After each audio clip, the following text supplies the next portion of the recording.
broadcast. It's the first time the candidates will meet on stage since the end of September. They were supposed to debate virtually last week after President Trump's COVID diagnosis, but the president canceled. 6 topics are expected to be covered tonight. They include fighting COVID-19, American families, race in America, climate change, national security, and leadership. Things will look and sound slightly different tonight.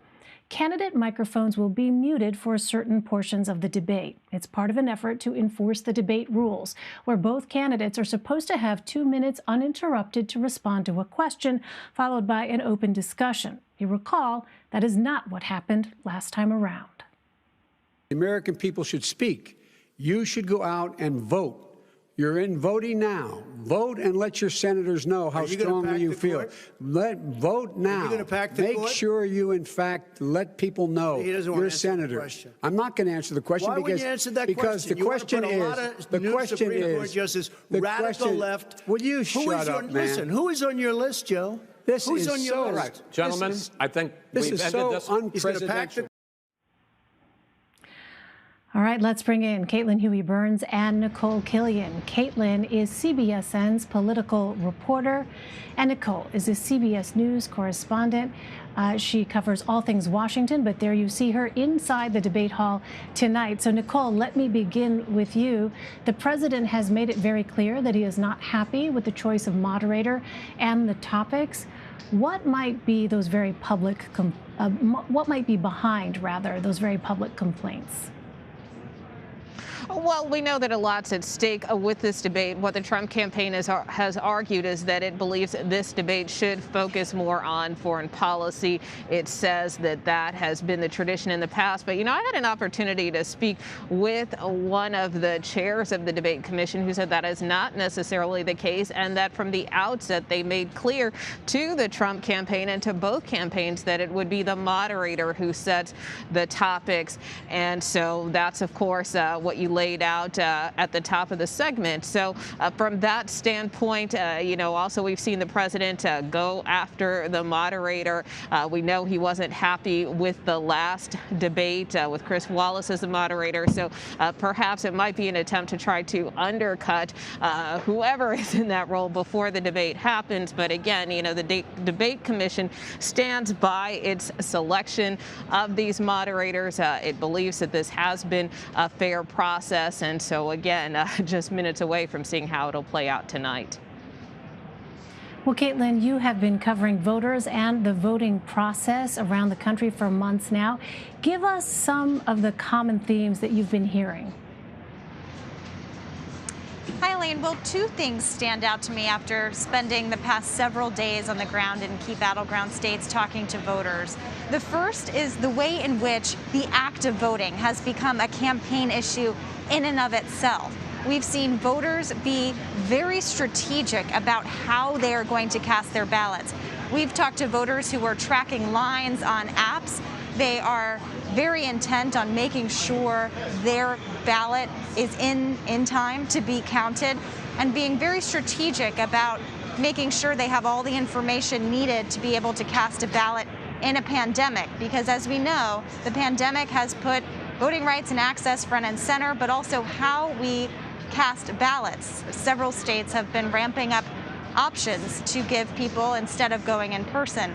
The other interesting dynamic that we've seen on the ground is how coronavirus is playing in terms of shaping how people are viewing this race. Lots of supporters of former Vice President Biden that we talked to say that the pandemic is front and center, that it's uprooted their lives, that they see this race as a referendum on the president's handling of the pandemic. When we talk to supporters of the president, they don't see the pandemic as front and center. Most of them say the economy is top of mind heading into this election. They tell us that the president did what he could do on the pandemic, and they want things to return back to how they were before. This idea of returning back to normalcy is actually playing on all sides. And among lots of different voters that we talk to, supporters of the president say turning back to normal means getting back to the economy before the pandemic. And supporters of Joe Biden who want to return to normalcy think of it very different. They think of it as a time before Trump took office. Well, Nicole, the president's path to victory seems to be fairly narrow, according to CBS's Battleground Tracker.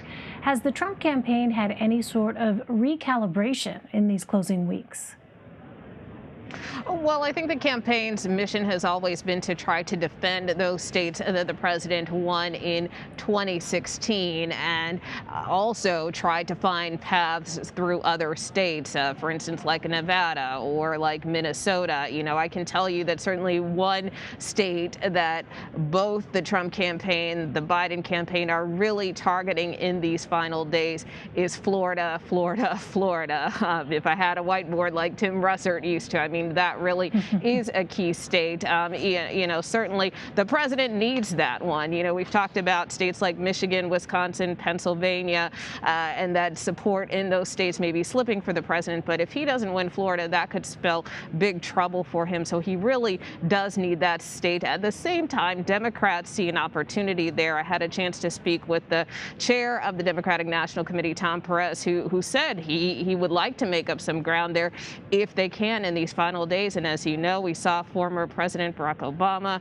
on the trail for the first time in Philadelphia, another pivotal state that we discussed, but also in Florida. He will be there this weekend as there will be a lot of emphasis on vote early day. So again, you know, everything is very strategic in these final days. The president, of course, holding some rallies in Florida following the debate. So certainly that is one of the states to watch. Absolutely. Well, Caitlin, as we've been reporting, the U.S. Elections Project says more than 47 million people have already voted across the country, with many states breaking early voting records. How does that change the dynamic of tonight's debate? Does it?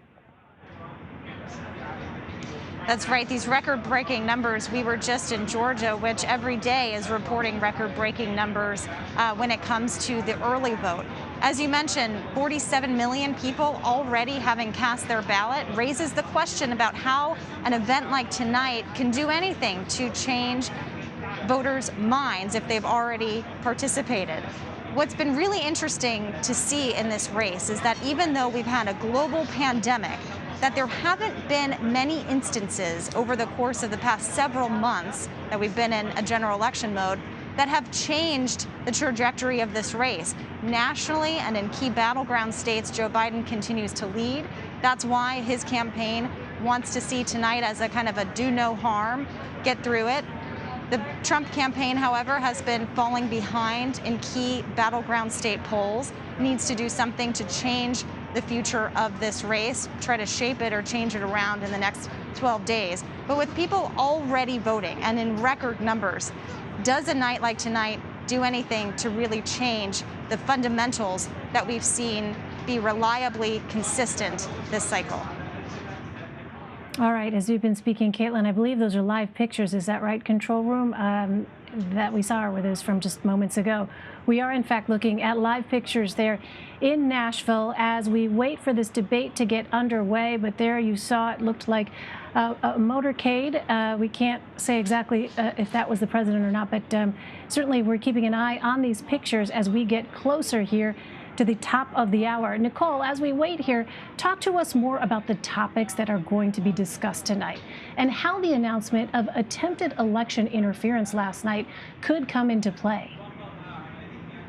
Well, we know that the topics will cover a variety of ground. There's going to be one segment focused, again, on COVID-19, on American families, on national security, on race in America, on climate change, and on leadership. So each of those segments will run about 15 minutes apiece. And then, you know, as far as this issue of national security, we would certainly expect that this issue of foreign election interference, especially in light of that very hastily called press conference that we saw yesterday by the FBI and the DNI director, that will come up because we really have not heard from the president or former Vice President Joe Biden to even know their reaction, to know what the president might know about this. So certainly we expect that to be pretty high up, that the moderator would raise that topic with both candidates this evening. The first is Dr. All right, Caitlin Huey-Burns and Nicole Killian, great to see you both. Thank you very much. CBS News Director of Elections and Surveys Anthony Salvanto has the latest on what the race is looking like ahead of tonight. Anthony?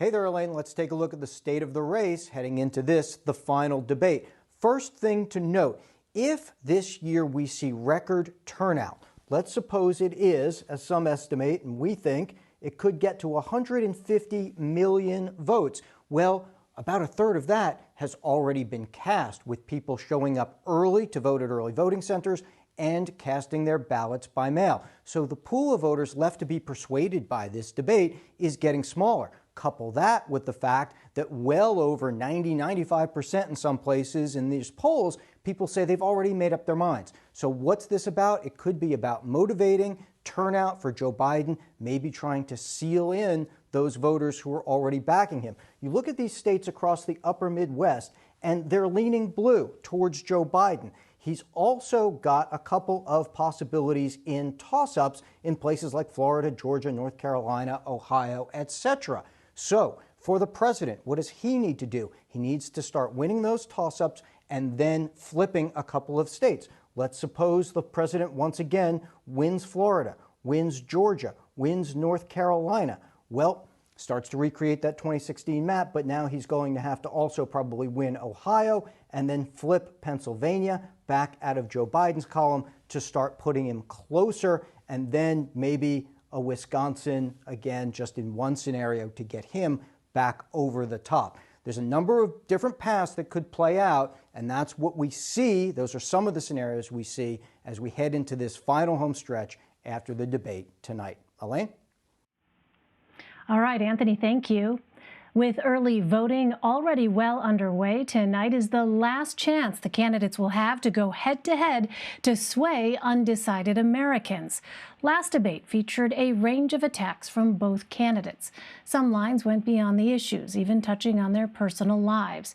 Here's one of that night's most heated moments.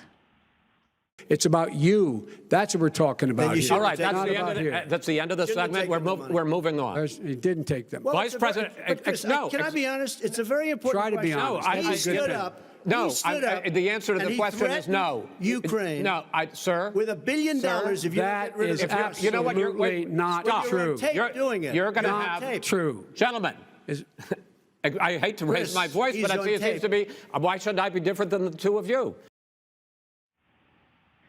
For more, let's bring in Lanhee Chen. He was the policy director for Mitt Romney's 2012 presidential campaign, as well as an advisor for Marco Rubio's 2016 presidential campaign. Lanhee, great to see you again. Thanks for joining us. So before I get to tonight's debate, I want to ask you about Senator Romney and his announcement that he did not vote for President Trump this year. Now, he declined to say whether he voted for Joe Biden, but given your background with the senator, why do you think that he made that decision public in the way that he did? Well, I think, his opinion of President Trump, some of the things President Trump has done is no secret to anybody. They are dispositionally probably as different as two people you can find in public life. I think Senator Romney was probably getting a lot of questions about what he was going to do, what he was planning to do in this election, who he was going to vote for. And I think he's letting it be known that he didn't support President Trump. Obviously, we don't know who he voted for. We're not going to know unless he lets us know that. But part of this was his effort to answer the question. It's a very important election. Some may wonder where he stands, and I think he wanted to make that as clear as he could during this time when people are already casting votes and making decisions about this year's election. So let's turn to the debate. The format of this debate, complete with this now mute function, is in response to that first debate where we saw that series of interruptions. Do you think, Lanhee, this debate will be vastly different compared to what we saw earlier? I don't know that it'll be vastly different, Elaine. I think both candidates are still going to try and get their points in, regardless of whether they're speaking over their opponent, regardless of whether their time is up. I do think the mute function, if used properly, can ensure that we have a little bit better back and forth, a little bit more organized back and forth than we saw in that first debate. But fundamentally, President Trump has got a certain style. And if you look at how he approaches these debates, It tends to be a little bit more confrontational. It tends to be a little bit more combative, a lot more combative in some cases. And so I wouldn't expect him to deviate too much from that style. I think that's largely how he's going to make his points tonight. And so, I'm skeptical the mute button is going to have too much of an impact, but hopefully it will make some difference on the margins and the American people can actually hear some reasonable exchanges between these candidates. Right. After all, this is, in fact, an opportunity, or is supposed to be an opportunity for voters to hear directly from the candidates themselves. So let's talk about the president's strategy. The playbook looks in some ways similar to 2016, calling for his opponent to be jailed. There are unsubstantiated claims about voter fraud. This year, of course, we have seen the president attacking doctors and scientists, contradicting his claims. I wonder, Lonnie, what you make of that. Does that appear to be an effective strategy at this point, given what we have seen from public polling on some of these issues? And do you expect to see more of that tonight? A couple things are clear. First of all, I think the president is engaging in this strategy because he's comfortable in it. It's kind of where he feels like he goes to when he needs to make headway on one point or another. I would say I think it's effective with respect to his political base. It's very clear that they are mobilized. They are very encouraged and enthusiastic about the president. Not a particularly effective set of techniques if you're trying to speak to undecided voters or voters who might, for example, wonder what will the next 4 years look like in a Trump presidency.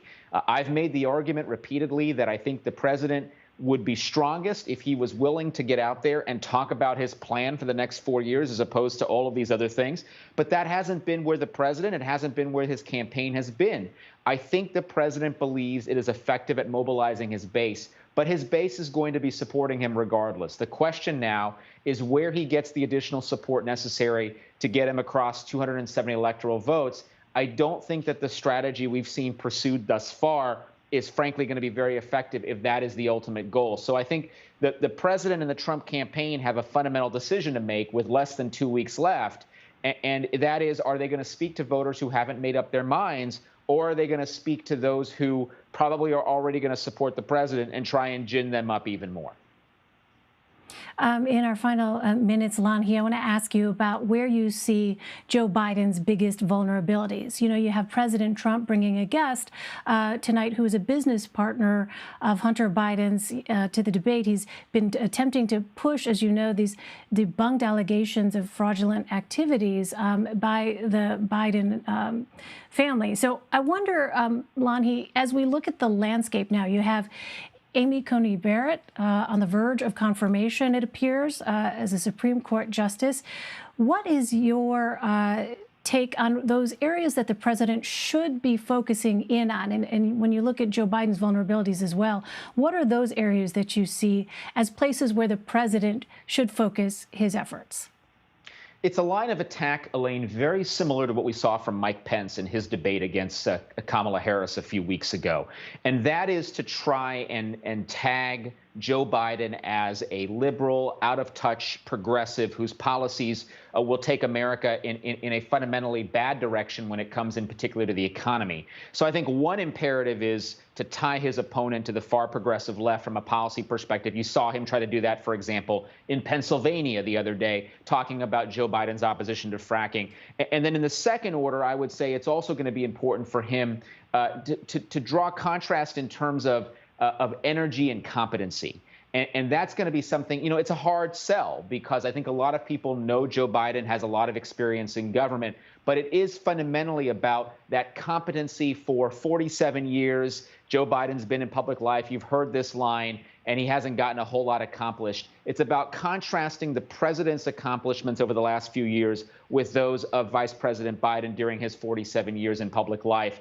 I think trying to paint Joe Biden as an element of Washington, from Washington, we are still in a political cycle where outsiders are favored to a certain degree. I think those are going to be the strongest places for the president to go. Whether he actually gets there, whether he can be successful, we'll have to see. All right, Lanhee Chen. Lanhee, always great to have you. Thank you very much. Thank you, Elaine. Coming up, new rules for tonight's debate. Will cutting off the candidates' microphones help or hurt the candidates? Former senior advisor to Hillary Clinton, Philippe Reines, will be here to give us his take. Stay with us. You're streaming Red and Blue.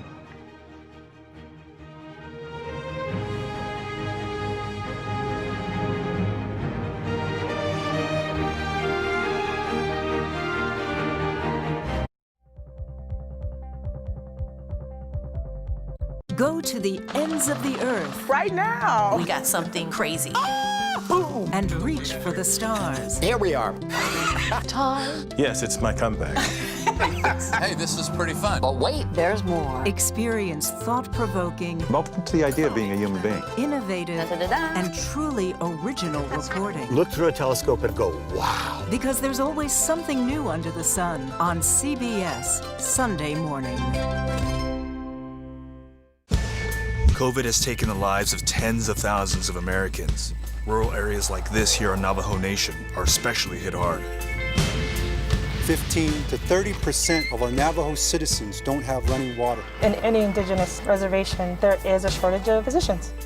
Native Americans are amongst the most vulnerable and hardest hit by COVID. Yeah, the more we lose our elders to COVID-19, the more we lose our language and our way of life. We need to bring awareness to the attention of Washington, D.C. and United States citizens that there is a need to focus on the first citizens of this country.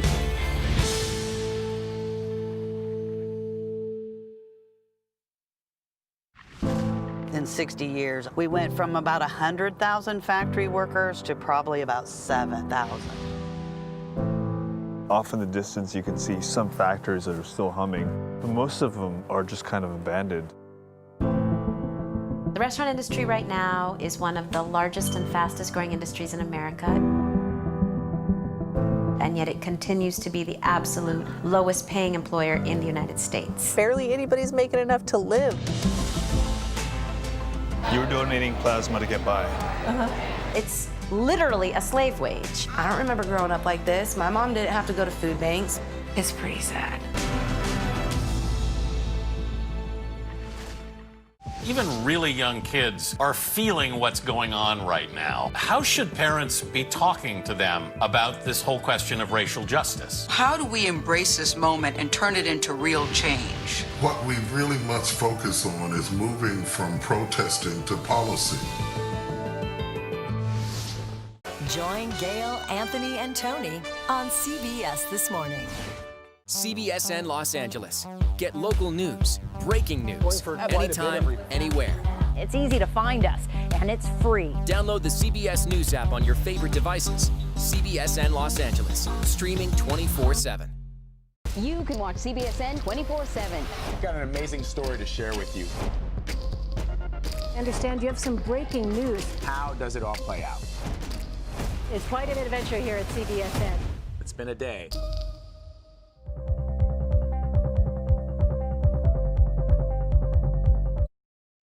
Hopefully he's going to play by the rules. Hopefully everybody's been tested. Hopefully it's all worked out this way the rules are. I'm looking forward to this. Thank you. That was Joe Biden on his way to Nashville earlier today. As we've mentioned, one of those new rules is cutting the microphone of the candidate not speaking in order to ensure no interruptions. It will go into effect at the beginning of each 15-minute segment. Former Deputy Assistant Secretary of State and Senior Advisor to Hillary Clinton, Philippe Reines, joins me now to talk more about what we can expect tonight. Philippe, good to see you again. Thanks so much for being with us. So how do you expect this muted microphone setup to work? Elaine, I think it's going to be a doozy. I think it might backfire for a simple reason. The debate is in 6 15-minute segments.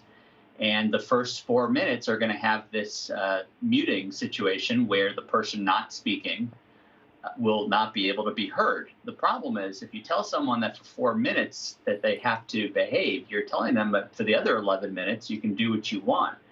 And, sure, so it's going to keep Donald Trump in check while it's being used. But I'm not sure that the 66 minutes of the 90 are going to go any better, because if he's intent on railing against Joe Biden, then he's going to find a way to do it no matter how many buttons, the moderator and the producers have. Well, the president is bringing a former business partner of Hunter Biden, Tony Bobulinski. Then candidate Donald Trump, as you recall, brought accusers of former President Bill Clinton to the 2016 debate against Hillary Clinton. Who do you think, Philippe, this strategy plays to? I don't think that Donald Trump has been one Tony Bobulinski away from turning this race around. So I had not heard the name before today. I understand the point. Maybe he should have brought a epidemiologist with him or someone he can point to and say, this is someone that I am now taking advice from and who I think can help with COVID, and I'm naming as COVID czar. I really don't think that the 70, 80, 90, maybe 100 million people watching really want to hear about this guy. And it's just to come out as such a jumble when Donald Trump, whether it's muted or unmuted, when it just has a chance to start spewing all this Hunter Biden stuff, it's not going to be coherent to the listener. And he's been doing this for a year. He was impeached over this. So, he's in the predicament he is with 11 days to go. It's beyond doubling down. He's quadrupling, quintupling, or whatever it is down, and it's not going to work. Fighting the coronavirus, of course, is one of the topics tonight. And while campaigning in Philadelphia last night, former President Obama slammed the Trump administration's response. Let's listen to just a little bit of that. We literally left this White House a pandemic playbook that would have shown them how to respond before the virus reached our shores.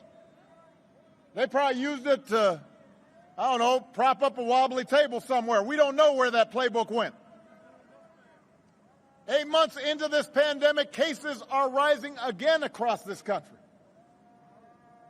Donald Trump isn't suddenly going to protect all of us. He can't even take the basic steps to protect himself.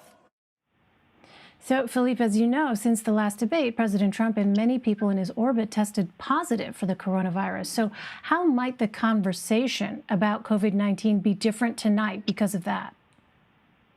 I think on the question of health, it's really going to be up to the moderator, because other than a glancing reference or maybe a glancing blow, I'm not sure Joe Biden is going to say, well, you're the one that since we last spoke has been in the hospital for 4 days and on a cocktail of experimental medication. I think, if Kristen Welker comes out of the gate the way her colleague Savannah Guthrie did last week when she interviewed Donald Trump and pressed him on specifics about, did you have pneumonia? When did the last time you test? That might be a more effective way to do it, but I'm not exactly sure that that's what's on the tip of the moderator's tongue. And if Donald Trump goes after Joe Biden on handling COVID, and if he does what he did last time about saying that the Obama administration and Joe Biden blew handling SARS, I think you might hear Joe Biden either just echo what President Obama said or just say, as President Obama said yesterday, because there's no one that makes Donald Trump see red more than Barack Obama. It's no one handles him or gets under his skin more. In our final 20 seconds or so, Philippe, how confident or not confident should Democrats be feeling right now? I think they should let themselves feel confident. Look, I was wrong 4 years ago. A lot of us were wrong. Most of us were wrong. I don't think we should live in fear and paralysis in 2016. It's a different situation. There are no third parties. He's having a harder time defining his opponent negatively. And, people are forgetting that we've had two things since. One, we've had 2018, which did not go well for the Republicans. And two, there's something that Donald Trump has now that he didn't have 4 years ago. And that's a record. And it's abysmal. And, this might be as simple as people want to get rid of him. This is the first time they have a chance to fire him. That doesn't mean it's the first day they would have. All right, Philippe, sorry to cut you off. We're coming up to the top of the hour. Philippe Reines, always great to have you. Thank you so much, Philippe. Thank you, Elaine. The final debate between President Trump and Joe Biden is about to get started. Let's go to our CBS News Primetime Special. Vice President Joe Biden. Get out and vote. The red wave is coming. President Donald Trump. We choose hope over fear, unity over division, science over fiction, truth over lies. We are going to keep on fighting. We are going to keep on winning, winning, winning. This is the most important election in the history of our country.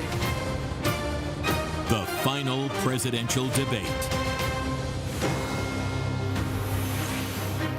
Good evening. I'm Nora O'Donnell in the nation's capital with John Dickerson and Gayle King. In just a few minutes, the presidential candidates will face off for the final time. You're looking at live pictures from the debate hall at Belmont University in Nashville, Tennessee. CBS News Battleground Tracker polls show Joe Biden leading in nearly every one of the swing states that will determine the election, now just 12 days away. And we're seeing records broken already. Nearly 50 million Americans have voted, and that's more ballots cast before Election Day in 2016. A lot of people. This is President Trump's last opportunity to go face-to-face with a former vice president. As you remember, their second debate was canceled when Mr. Trump balked at a virtual format after he tested positive for COVID-19. Now, each candidate held an individual town hall 1 week ago. Both were tame affairs compared to that first meeting, which you can describe as an over-the-top slugfest, marred by insults and interruptions that left many wishing the organizers could simply just cut the microphones. So tonight, while one candidate is answering a direct question for 2 minutes, the other candidate's microphone will be muted. The moderator, NBC's Kristen Welker, has chosen 6 topics: fighting COVID-19, American families, race in America, climate change, national security, and leadership. Leading up to this debate, Biden prepared while he stayed in Delaware. The president held his debate prep in the spaces between multiple campaign rallies this week. There's so much at stake. We want to bring in Nicole Killian. She is inside the debate hall in Nashville. Good evening, Nicole. Good evening, Nora. The Biden campaign says the former vice president will use tonight as another opportunity to speak directly to the American people and lay out his agenda. They view this debate as a test of presidential temperament and say Biden is prepared for whatever comes his way. They do expect the president will go after Biden and his son Hunter, but they think that's going to backfire. Biden told reporters today he hopes the president plays by the rules. Nora? All right, let's bring in CBS's Paula Reed because she covers the White House and President Trump. Paula? Good evening, Nora. President Trump heads into tonight's debate with little formal preparation. He said this week, though, he insists that he gets plenty of practice by fielding questions from reporters nearly every day. A senior campaign official says the president will try to focus at least some of tonight's discussion on Biden's son Hunter, but many of his other advisors are encouraging the president to let his opponent speak more than he did last time in the hope that Biden will make some mistakes. Nora. All right, Paula Reed, we are just moments away. And John Dickerson, can anything that happens tonight change the trajectory of this race? Well, it's the last moment of the race that is guaranteed to have a huge viewership. If it can, tonight's the night. All right, let's listen now to the moderator. Good evening from Belmont University in Nashville, Tennessee. I'm Kristen Welker of NBC News, and I welcome you to the final 2020 presidential debate between President Donald J. Trump and former Vice President Joe Biden. Tonight's debate is sponsored by the Commission on Presidential Debates. It is conducted under health and safety protocols designed by the Commission's health security advisor. The audience here in the hall has promised to remain silent.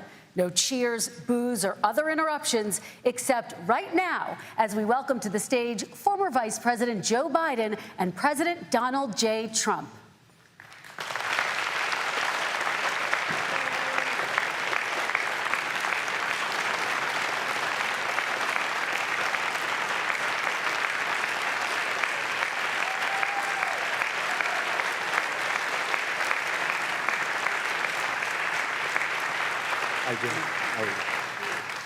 And I do want to say a very good evening to both of you. This debate will cover 6 major topics. At the beginning of each section, each candidate will have 2 minutes uninterrupted to answer my first question. The debate commission will then turn on their microphone only when it is their turn to answer, and the commission will turn it off exactly when the 2 minutes have expired.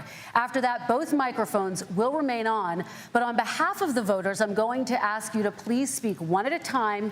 The goal is for you to hear each other and for the American people to hear every word of what you both have to say. And so with that, if you're ready, let's start.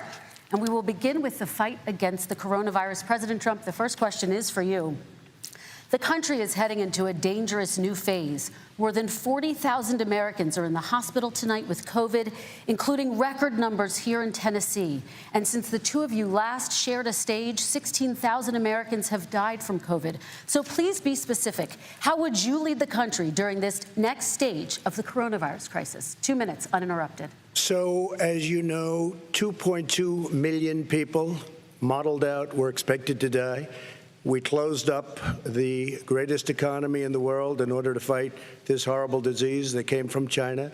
It's a worldwide pandemic. It's all over the world. You see the spikes in Europe and many other places right now. If you notice, the mortality rate is down 85%. The excess mortality rate is way down and much lower than almost any other country. And we're fighting it, and we're fighting it hard. There is a spike. There was a spike in Florida, and it's now gone. There was a very big spike in Texas. It's now gone. There was a very big spike in Arizona. It's now gone. And there are some spikes and surges in other places. They will soon be gone. We have a vaccine that's coming. It's ready. It's going to be announced within weeks, and it's going to be delivered. We have Operation Warp Speed, which is the military is going to distribute the vaccine. I can tell you from personal experience that I was in the hospital, I had it, and I got better, and I will tell you that I had something that they gave me, a therapeutic, I guess they would call it. Some people could say it was a cure, but I was in for a short period of time, and I got better very fast, or I wouldn't be here tonight. And now they say I'm immune. Whether it's 4 months or a lifetime, nobody's been able to say that, but I'm immune. More and more people are getting better. We have a problem that's a worldwide problem. This is a worldwide problem. But I've been congratulated by the heads of many countries on what we've been able to do.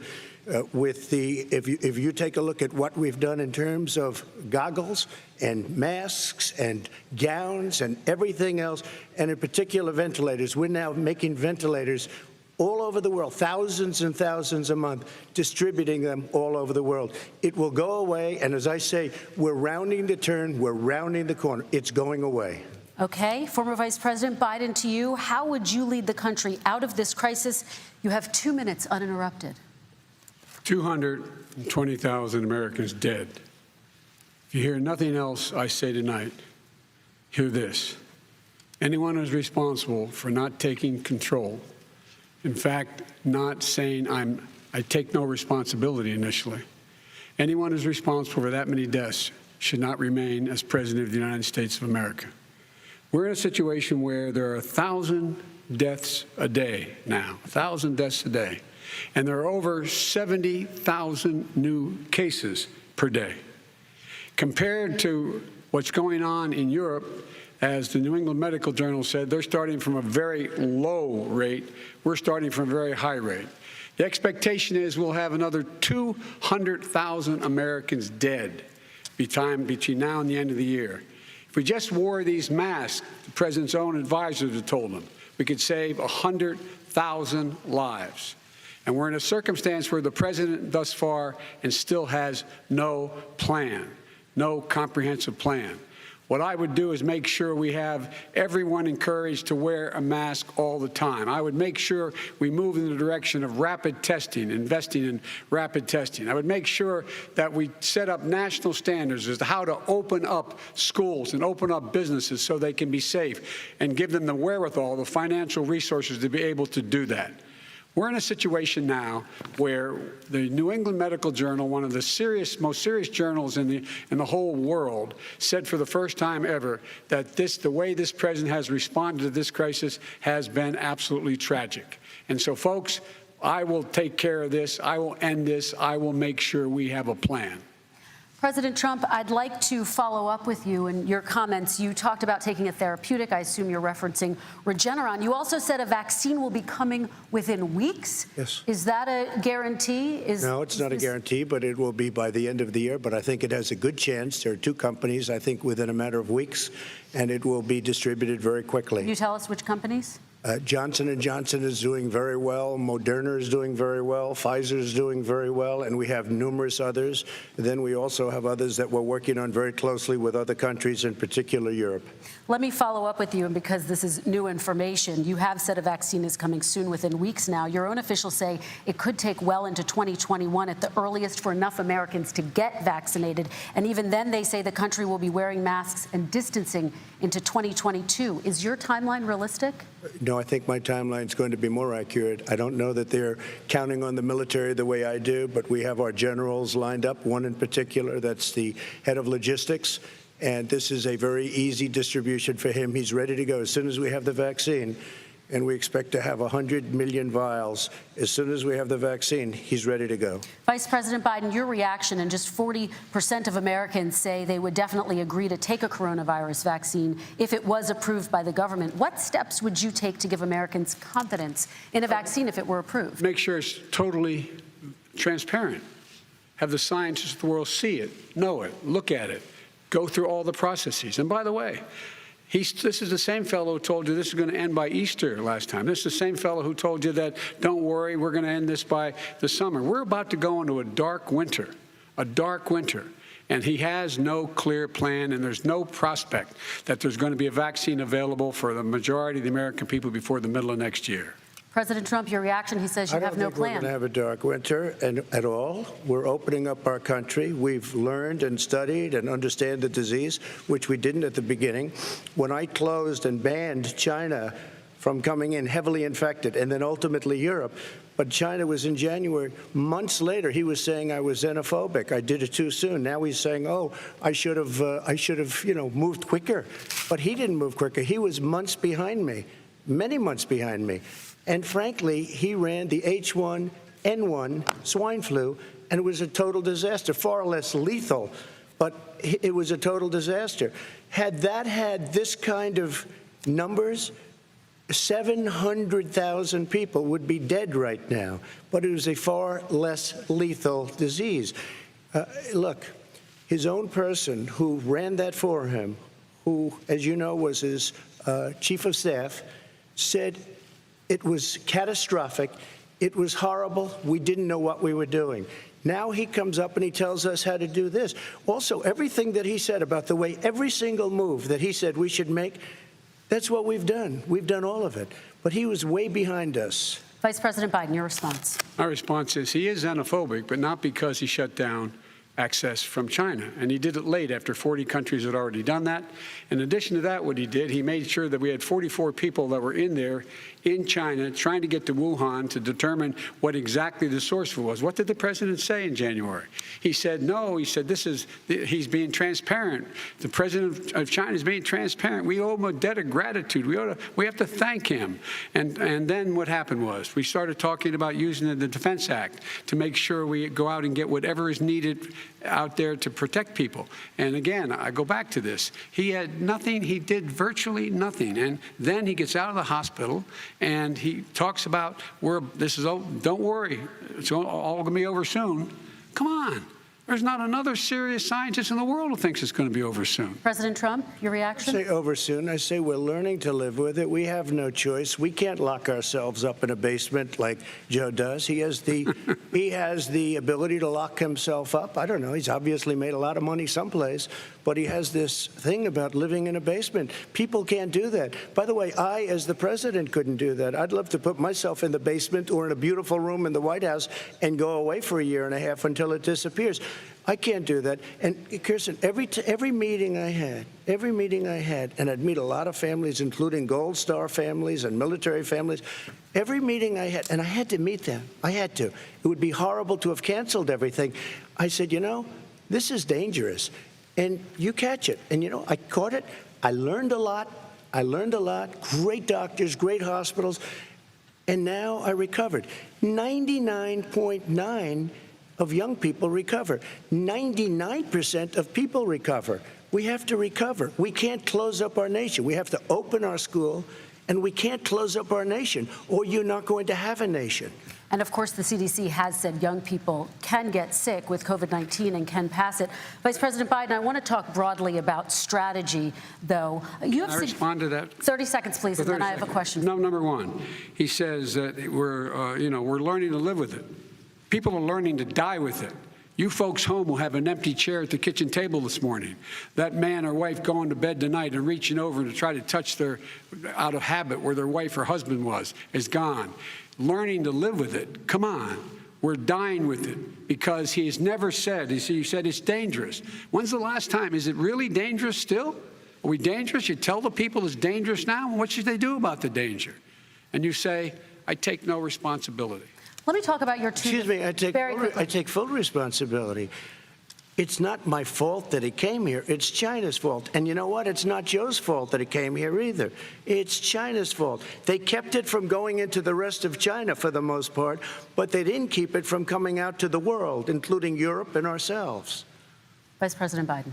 The fact is that when we knew it was coming, when it hit, what happened? What did the president say? He said, don't worry, it's going to go away. Be gone by Easter. Don't worry. The warm weather. Don't worry. Maybe inject bleach. He said he was kidding when he said that, but a lot of people thought it was serious. A whole range of things the president has said. Even today, he thinks we are in control. We're about to lose 200,000 more people. President Trump. Look, perhaps just to finish this, I was kidding on that, but just to finish this, when I closed, he said I shouldn't have closed. And that went on for months. Nancy Pelosi said the same thing. She was dancing on the streets in Chinatown in San Francisco. But when I closed, he said, this is a terrible thing. You're xenophobic. I think he called me racist even. And because I was closing it to China. Now he says I should have closed it earlier. It just, Joe, it doesn't work. I didn't say either of those things. You certainly did. You certainly did. I talked about a xenophobia in a different context. It wasn't about closing the border to Chinese coming to the United States. All right, I want to talk about both of your different strategies to handling this. He thought I shouldn't have closed the border. Well, that's obvious. Do you want to respond to that quickly, Vice President Biden? Okay. Let's talk about your different strategies toward dealing with this. Mr. Vice President, you suggested you would support new shutdowns if scientists recommended it. What do you say to Americans who are fearful that the cost of shutdowns, the impact on the economy, the higher rates of hunger, depression, domestic and substance abuse outweighs the risk of exposure to the virus? What I would say is I'm going to shut down the virus, not the country. It's his ineptitude that caused the country to have to shut down in large part. Why businesses have gone under, why schools are closed, why so many people have lost their living, and why they're concerned. Those other concerns are real. That's why he should have been, instead of in a sand trap in his golf course, he should have been negotiating with Nancy Pelosi and the rest of the Democrats and Republicans about what to do about the acts they were passing for billions of dollars to make sure people had the capacity. But you haven't ruled out more shutdowns. Well, no, I'm not shutting down the nation, but there are, look, you need standards. The standard is if you have a reproduction rate in a community that's above a certain level, everybody says, slow up. More social distancing. Do not open bars and do not open gymnasiums. Do not open until you get this under control, under more control. But when you do open, give the people the capacity to be able to open and have the capacity to do it safely. For example, schools. Schools, they need a lot of money to open. They need to deal with ventilation systems. They need to deal with smaller classes, more teachers, more pods. And he's refused to support that money, or at least up to now. Let's talk about schools. President Trump, I think we have to respond, if I might. Please, and then I have a follow-up. Thank you, and I appreciate that. Look, all he does is talk about shutdowns, but forget about him. His Democrat governors, Cuomo in New York, you look at what's going on in California, you look at Pennsylvania, North Carolina, Democrats all, they're shut down so tight, and they're dying. They're dying. And he supports all these people. All he talks about is shutdowns. No, we're not going to shut down, and we have to open our schools. And it's like, as an example, I have a young son. He also tested positive. By the time I spoke to the doctor the second time, he was fine. It just went away. Young people. I guess it's their immune system. Let me follow up with you, President Trump. You've demanded schools open in person and insist they can do it safely. But just yesterday, Boston became the latest city to move its public school system entirely online after a coronavirus spike. What is your message to parents who worry that sending their children to school will endanger not only their kids, but also their teachers and families? I want to open the schools. The transmittal rate to the teachers is very small, but I want to open the schools. We have to open our country. We're not going to have a country. You can't do this. We can't keep this country closed. This is a massive country with a massive economy. People are losing their jobs. They're committing suicide. There's depression, alcohol, drugs at a level that nobody's ever seen before. There's abuse, tremendous abuse. We have to open our country. You know, I've said it often. The cure cannot be worse than the problem itself. And that's what's happening. And he wants to close down. He'll close down the country if one person in our massive bureaucracy says we should close it down. Vice President Biden, your response. Simply not true. We ought to be able to walk and chew gum at the same time. We ought to be able to safely open, but when they need resources to open. You need to be able to, for example, if you're going to open a business, have social distancing within the business. You need to have, if you have a restaurant, you need to have plexiglass dividers so people cannot infect one another. You need to be in a position where you can take testing rapidly and know whether a person is in fact infected. You need to be able to trace. You need to be able to provide all the resources that are needed to do this. And that is not inconsistent with saying that what we're going to make sure that we open safely. And by the way, all you teachers out there, not that many of you are going to die, so don't worry about it. Come on. President Trump, let me follow up with you quickly. By the way, I will say this. If you go and look at what's happened to New York, it's a ghost town. It's a ghost town. And when you talk about plexiglass, these are restaurants that are dying. These are businesses with no money. Putting up plexiglass is unbelievably expensive, and it's not the answer. I mean, you're going to sit there in a cubicle wrapped around with plastic. These are businesses that are dying, Joe. You can't do that to people. You just can't. Take a look at New York and what's happened to my wonderful city for so many years. I loved it. It was vibrant. It's dying. Everyone's leaving New York. Take a look at what New York has done in terms of turning the curve down in terms of the number of people dying. And I don't look at this in terms of the way he does. Blue states and red states. They're all the United States. And look at the states that are having such a spike in the coronavirus. They're the red states. They're the states in the Midwest. They're the states in the upper Midwest. That's where the spike is occurring significantly. But they're all Americans. They're all Americans. And what we have to do is say, wear these masks, number one. Make sure we get the help that the businesses need that has money's already been passed to do that. It's been out there since the beginning of the summer, and nothing's happened. President, New York has lost more than 40,000 people, 11,000 people in nursing homes. President Trump, what about... When you say spike, take a look at what's happening in Pennsylvania, where they've had it closed. Take a look at what's happening with your friend in Michigan, where her husband's the only one allowed to do anything. It's been like a prison. Now, it was just ruled unconstitutional. Take a look at North Carolina. They're having spikes, and they've been closed, and they're getting killed financially. We can't let that happen, Joe. You can't let that happen. We have to open up. And we understand the disease. We have to protect our seniors. We have to protect our elderly. We have to protect especially our seniors with heart problems and diabetes problems. And we will protect them. We have the best testing in the world by far. That's why we have so many cases. Let me follow up with you before we move on to our next section. President Trump, this week you called Dr. Anthony Fauci, the nation's best-known infectious disease expert, quote, a disaster. You described him and other medical experts as, quote, idiots. If you're not listening to them, who are you listening to? I'm listening to all of them, including Anthony. I get along very well with Anthony. But he did say, don't wear masks. He did say, as you know, this is not going to be a problem. I think he's a Democrat, but that's okay. He said this is not going to be a problem. We are not going to have a problem at all. When Joe says that, I said, Anthony Fauci said, and others, and many others, and I'm not knocking him a lot. Nobody knew. Look, nobody knew what this thing was. Nobody knew where it was coming from, what it was. We've learned a lot. But Anthony said, don't wear masks. Now he wants to wear masks. Anthony also said, if you look back, exact words, here's his exact words, this is no problem, this is going to go away soon. So he's allowed to make mistakes. He happens to be a good person. Vice President Biden, your response quickly, and then we're going to move on to the next section. My response is that think about what the president knew in January and didn't tell the American people. He was told this was a serious virus that spread in the air, and it was much worse than the flu. He went on record and said to one of your colleagues, recorded, that, in fact, he knew how dangerous it was, but he didn't want to tell us. He didn't want to tell us because he didn't want us to panic. He didn't want us. Americans don't panic. He panicked. But guess what? In the meantime, we found out in the New York Times the other day that, in fact, his folks went to Wall Street and said this is a really dangerous thing. And a memo out of that meeting, not from his administration, but from some of the brokers, said sell short because we got to get moving. It's a dangerous problem. Well, this is I'm going to give you 30 seconds to respond, and then we're going to move on. The Wall Street one, I don't know. Somebody went to Wall Street. You're the one that takes all the money from Wall Street. I don't take it. I have. You have raised a lot of money, tremendous amounts of money. And every time you raise money, deals are made, you know. I could raise so much more money. As president and as somebody that knows most of those people, I could call the heads of Wall Street, the heads of every company in America. I would blow away every record, but I don't want to do that because it puts me in a bad position.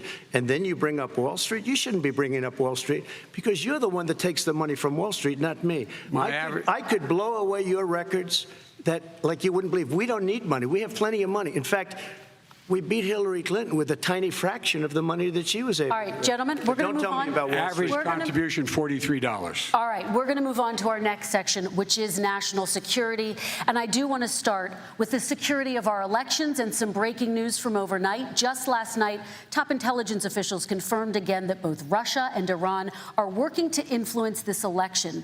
Both countries have obtained U.S. voter registration information, these officials say, and Iran sent intimidating messages to Florida voters. This question goes to you, Mr. Vice President. What would you do to put an end to this threat? You have 2 minutes uninterrupted.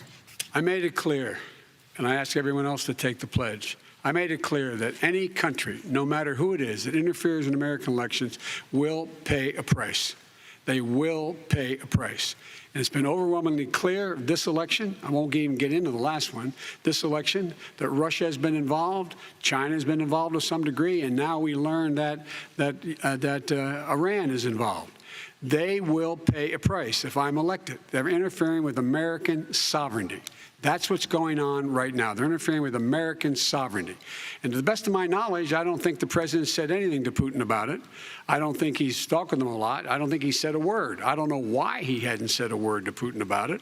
And I don't know what he has recently said, if anything, to the Iranians. My guess is he'd probably be more outspoken with regard to the Iranians. But the point is this, folks. We are in a situation where we have foreign countries trying to interfere in the outcome of our election. His own national security advisor told him that what is happening with his buddy, I will. His buddy, Rudy Giuliani, he's being used as a Russian pawn. He's being fed information that is Russian, that is not true. And then what happens? Nothing happens. And then you find out that everything that's going on here about Russia is wanting to make sure that I do not get elected the next president of the United States because they know I know them and they know me. I don't understand why this president is unwilling to take on Putin when he's actually paying bounties to kill American soldiers in Afghanistan, when he's engaged in activities that are trying to destabilize all of NATO. I don't know why he doesn't do it, but it's worth asking the question, why isn't that being done? Any country that interferes with us will, in fact, pay a price because they're affecting our sovereignty. President Trump, same question to you. Let me ask the question. You're going to have 2 minutes to respond. For 2 elections in a row now, there has been substantial interference from foreign adversaries. What would you do in your next term to put an end to this? 2 minutes uninterrupted. Well, let me respond to the first part, as Joe answered. Joe got $3.5 million from Russia, and it came through Putin because he was very friendly with the former mayor of Moscow, and it was the mayor of Moscow's wife, and you got $3.5 million. Your family got $3.5 million, and, you know, someday you're going to have to explain, why did you get 3.5? I never got any money from Russia. I don't get money from Russia. Now, about your thing last night, I knew all about that, and through John Ratcliffe, who is fantastic, DNI, he said, the one thing that's common to both of them, They both want you to lose because there has been nobody tougher to Russia. Between the sanctions, nobody tougher than me on Russia. Between the sanctions, between all of what I've done with NATO, I've got the NATO countries to put up an extra $130 billion, going to $420 billion a year. That's to guard against Russia. I sold, while he was selling pillows and sheets, I sold tank busters to Ukraine. There has been nobody tougher on Russia than Donald Trump. And I'll tell you, they were so bad. They took over the submarine port. You remember that very well. During your term, during you and Barack Obama, they took over a big part of what should have been Ukraine. You handed it to them, but you were getting a lot of money from Russia. They were paying you a lot of money, and they probably still are. But now, with what came out today, it's even worse. All of the emails, the horrible emails of the kind of money that you were raking in, you and your family. And, Joe, you were vice president when some of this was happening, and it should have never happened. And I think you owe an explanation to the American people. Why is it? Somebody just had a news conference a little while ago who was essentially supposed to work with you and your family, but what he said was damning. And regardless of me, I think you have to clean it up and talk to the American people. Maybe you can do it right now. Vice President Biden, you may respond in 30 seconds. And then I do want to follow up on the election security. I have not taken a penny from any foreign source ever in my life. We learned that this president paid 50 times the tax in China, has a secret bank account with China, does business in China, and in fact is talking about me taking money. I have not taken a single penny from any country whatsoever, ever, number one. Number two, this is a president, I have released all of my tax returns, 22 years. Go look at them. 22 years of my tax return. You have not released a single solitary year of your tax return. What are you hiding? Why are you unwilling? The foreign countries are paying you a lot. Russia's paying you a lot. China's paying you a lot. And your hotels and all your businesses all around the country, all around the world. And China's building a new road to a new a golf course you have overseas. So what's going on here? Why don't release your tax return or stop talking about corruption? President Trump, your response. First of all, I called my accountants under audit. I'm going to release them as soon as we can. I want to do it. And it'll show how successful, how great this company is. But much more importantly than that, people were saying $750. I asked them a week ago, I said, what did I pay? They said, sir, you prepaid tens of millions of dollars. I prepaid my tax. Tens over the last number of years. Tens of millions of dollars I prepaid. Because at some point they think it's an estimate. They think I may have to pay tax. So I already prepaid it. Nobody told me that. Did your accountant Nobody tell told you that. Excuse me. And it wasn't written whenever they write this. They keep talking about $750, which I think is a filing fee. But let me just tell you, I prepaid millions and millions of dollars in taxes. Number one. Number two, I don't make money from China. You do. I don't make money from Ukraine. You do. I don't make money from Russia. You made $3.5 million, Joe, and your son gave you. They even have a statement that we have to give 10% to the big man. You're the big man, I think. I don't know, maybe you're not, but you're the big man, I think. Your son said we have to give 10% to the big man. Joe, what's that all about? It's terrible. All right, gentlemen, I want to ask you both some questions about all of this. But I'm going to let you both respond very quickly. You just said you spoke to your accountant about potentially releasing your taxes. Did he tell you when you can release them? Do you have a deadline for when you're going to release them? I get treated worse than the Tea Party got treated. Because I have a lot of people in there, deep down in the IRS, they treat me horribly. We made a deal, it was all settled until I decide to run for president. I get treated very badly by the IRS, very unfairly. But we had a deal all done. As soon as we're completed with the deal, I want to release it. But I have paid millions and millions of dollars, and it's worse than paying. I paid in advance. It's called prepaying your taxes. I paid in advance. I want to ask you both about questions regarding your potential foreign entanglements and questions that have been raised to give you both a chance to talk about this more broadly. Respond very quickly, and then I'll get to my question. Why did he's been saying this for 4 years? Show us. Just show us. Stop playing around. You've been saying for 4 years you're going to reduce your taxes. Nobody knows it, Mr. President. What they do know is you're not paying your taxes, or you're paying taxes that are so low. When last time he said what he paid, he said, I only pay that little because I'm smart. I know how to game the system. Come on, folks. So, President Trump, and then I want to get to two questions to both of you on this. I was put through a phony witch hunt for 3 years. It started before I even got elected. They spied on my campaign. No president should ever have to go through what I went through. Let me just say this. Mueller and 18 angry Democrats and FBI agents all over the place spent $48 million. They went through everything I had, including my tax returns, and they found absolutely no collusion and nothing wrong.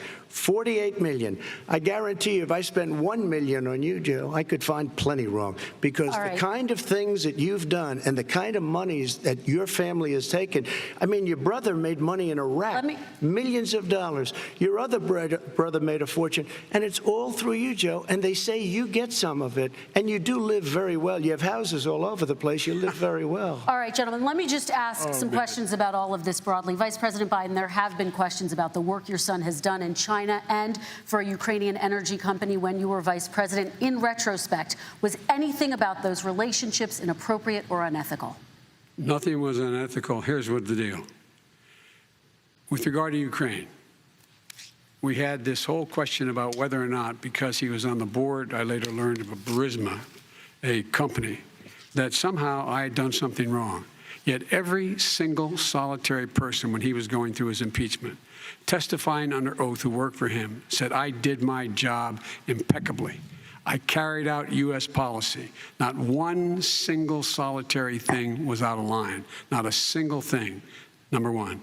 Number two, the guy who got in trouble in Ukraine was this guy trying to bribe the Ukrainian government to say something negative about me, which they would not do and did not do, because it never, ever, ever happened. My son has not made money in terms of this thing about, what are you talking about, China. I have not had, the only guy who made money from China is this guy. He's the only one. Nobody else has made money from China. President Trump, let me ask my question to you. But could I just one thing? Very quickly. His son didn't have a job for a long time, was sadly no longer in the military service. I won't get into that. And he didn't have a job. As soon as he became vice president, Burisma, not the best reputation in the world. I hear they paid him $183,000 a month. Listen to this. $183, and they gave him a $3 million upfront payment. All right. And he had no energy. I'm going to let the vice president respond to that quickly, and then I need to get to a question to you. Very quickly. No basis for that. Everybody investigated that. No one said anything he did was wrong in Ukraine. Okay, President Trump, this is for you. Since you took office, you've never divested from your business. You've personally promoted your properties abroad. A report this week, which was referenced, does indicate that your company has a bank account in China. So how can voters know that you don't have any foreign conflicts of interest? I have many bank accounts, and they're all listed, and they're all over the place. I mean, I was a businessman doing business. The bank account you're referring to, which is, everybody knows about it, it's listed. The bank account was in 2013. That's what it was. It was opened it was closed in 2015, I believe. And then I decided, because I was thinking about doing a deal in China like millions of other people. I was thinking about it, and I decided I'm not going to do it. Didn't like it. I decided not to do it. Had an account open, and I closed it. Okay. Excuse me. And then, unlike him, where he's vice president and he does business, I then decided to run for president after that. That was before. So I closed it before I even ran for president, let alone became president. Big difference. He is the vice president of the United States, and his son, his brother, and his other brother are getting rich. They're like a vacuum cleaner. They're sucking up money every Trump, place he goes. thank you. We do need to move on. I do want to ask you, Vice President Biden, about China. Let's talk about China more broadly. There have, of course, President Trump has said that they should pay for not being fully transparent in regards to the coronavirus. If you were president, would you make China pay? And please be specific. What would that look like? What I'd make China do is play by the international rules, not like he has done. He has caused the deficit of China to go up, not down. with China, up, not down. We are making sure that in order to do business in China, you have to give all your intellectual property. You have to have a partner in China. It's 51%. We would not do that at all, number one. Number two, we're in a situation where China would have to play by the rules internationally as well. When I met with Xi, when I was still vice president, he said we're setting up air identification zones in the South China Sea. You can't fly through them. I said we're going to fly through them. We just flew B-52, B-1 bombers through it. We're not going to pay attention. They have to play by the rules. And what's he do? He embraces guys like the thugs like in North Korea and the Chinese president and Putin and others, and he pokes his finger in the eye of all of our friends, all of our allies. We make up we're 25% of the world's economy. We need to be having the rest of our friends with us saying to China, these are the rules. You play by them or you're going to pay the price for not paying by them economically. That's the way I will run it. And that's what we did in upholding steel tariffs and a range of other things when we were president and vice president. All right, let's talk about North Korea. Excuse me, no, I have to respond to that. Okay. Very quickly, and then we're going to move on to North Korea. With $1.5 billion from China to manage after spending 10 minutes in office and being in Air Force Two, number one. Number two, there's a very strong email talking about your family wanting to make $10 million a year for introductions. President Trump, on China policy, though, what specifically are you going to do? What specifically are you going to do to make China pay? You've said you're going to make them pay. First of all, China is paying. They're paying billions and billions of dollars. I just gave $28 billion. New sanctions? I just gave $28 billion to our farmers. Taxpayers' money. It's what? Taxpayers' money. Didn't come from China. You know the taxpayer is, it's called China. China paid $28 billion, and you know what they did to pay it, Joe? They devalued their currency, and they also paid up. And you know who got the money? Our farmers, our great farmers, because they were targeted. You never charged them anything. Also, I charged them 25% on dumped steel because they were killing our steel industry. We were not going to have a steel industry. Okay. And now we have a steel industry. Okay, Vice President Biden, your response, please. My response is, look, this isn't about, there's a reason why he's bringing up all this malarkey. There's a reason for it. He doesn't want to talk about the substantive issues. It's not about his family and my family. It's about your family. And your family's hurting badly. If you're making less than, if you're a middle-class family, you're getting hurt badly right now. You're sitting at the kitchen table this morning deciding, well, we can't get new tires, they're bald because we have to wait another month or so. Or are we going to be able to pay the mortgage? Or who's going to tell her she can't go back to community college? They're the decisions you're making in the middle-class families like I grew up in Scranton and Claymont. They're in trouble. We should be talking about your families, but that's the last thing he wants to talk about. I want to talk about North Korea. I do want to turn to 10 seconds, Mr. President. 10 seconds. That's a typical political statement. Let's get off this China thing, and then he looks, the family, around the table, everything. Just a typical politician when I see that. Let's talk about North Korea. I'm not a typical politician. Okay, that's why I got elected. Let's get off the subject of China. Let's talk sitting around the table. All right. Come on, Joe, you can do better. We're going to talk about North Korea now. President Trump, you've met with North Korean leader Kim Jong-un 3 times. You've talked about your beautiful letters with him. You've touted the fact that there hasn't been a war or a long-range missile test, and yet North Korea recently rolled out its biggest ever intercontinental ballistic missile and continues to develop its nuclear arsenal. Do you see that as a betrayal of the relationship you forged? Just 30 seconds here because we need to get on to the next. So when I met with Barack Obama, we sat in the White House right at the beginning, had a great conversation. It was supposed to be 15 minutes, and it was well over an hour. He said the biggest problem we have with North Korea. He indicated we will be in a war with North Korea. Guess what? It would be a nuclear war, and he does have plenty of nuclear capability. In the meantime, I have a very good relationship with him. Different kind of a guy, but he probably thinks the same thing about me. We have a different kind of a relationship. We have a very good relationship, and there's no war. And, you know, about 2 months ago, he broke into a certain area. They said, oh, there's going to be trouble. I said, no, they're not, because he's not going to do that. And I was right. Look, instead of being in a war where millions of people, Seoul, you know, is 25 miles away, Millions and millions, 32 million people installed. Millions of people would be dead right now. President Trump, that's 30 seconds. And I have a good relationship. Vice President Biden, to you, North Korea conducted 4 nuclear tests under the Obama administration. Why do you think you would be able to rein in this persistent threat? Because I'd make it clear, which we were making clear to China, they had to be part of the deal. Because here's I made it clear, and as a spokesperson of the administration when I went to China, that they said, why are you moving your missile defense up so close? Why are you moving more forces here? Why are you continuing to do military maneuvers with South Korea? I said, because North Korea is a problem, and we're going to continue to do it so we can control them. We're going to make sure we can control them and make sure they cannot hurt us. And so if you want to do something about it, step up and help. If not, it's going to continue. What has he done? He's legitimized North Korea. He's talked about his good buddy, who's a thug, and he talks about how we're better off. And they have much more capable missiles, able to reach U.S. territory much more easily than ever did before. Let me follow up with you, Vice President Biden. You've said you wouldn't meet with Kim Jong-un without preconditions. Are there any conditions under which you would meet with him? On the condition that he would agree that he would be drawing down his nuclear capacity to get that the Korean Peninsula should be a nuclear-free zone. All right, let's move on to American families. Kristen, they tried to meet with him. 10 seconds, President. They tried to meet with him. He wouldn't do it. He didn't like Obama. He didn't like him. He wouldn't do it. Okay, I got to give him a chance to respond to that before we move on. And that's okay.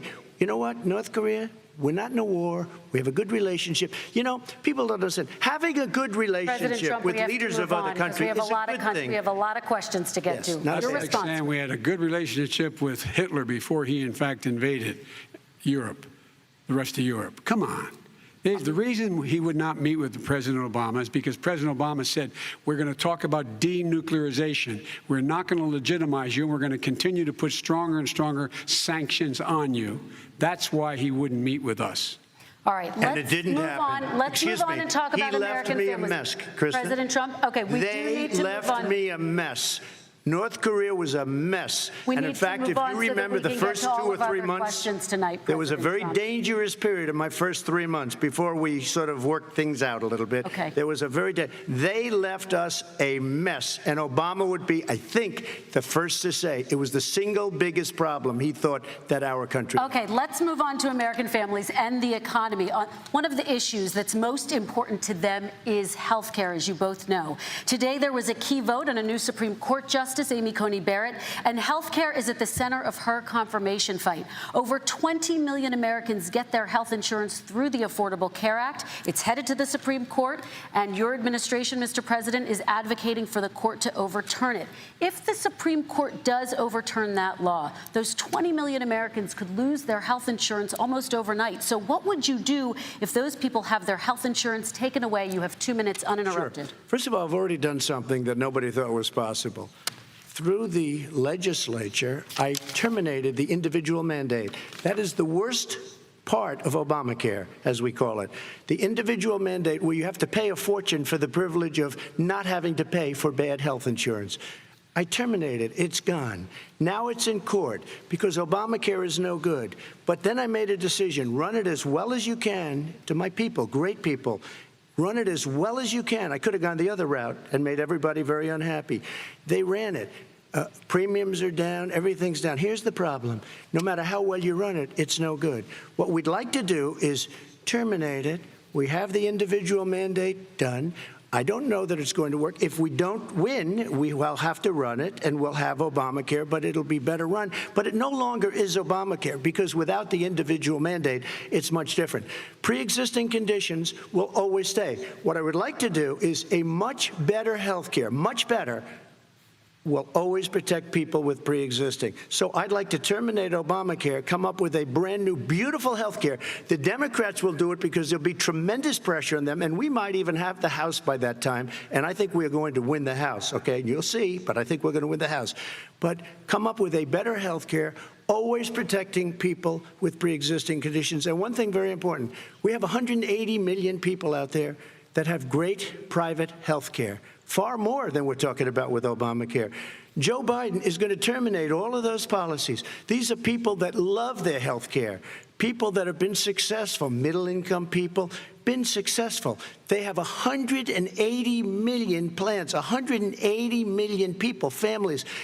Under what he wants to do, which will basically be socialized medicine, he won't even have a choice, they want to terminate 180 million plans. We have done an incredible job on health care, and we're going to do even better.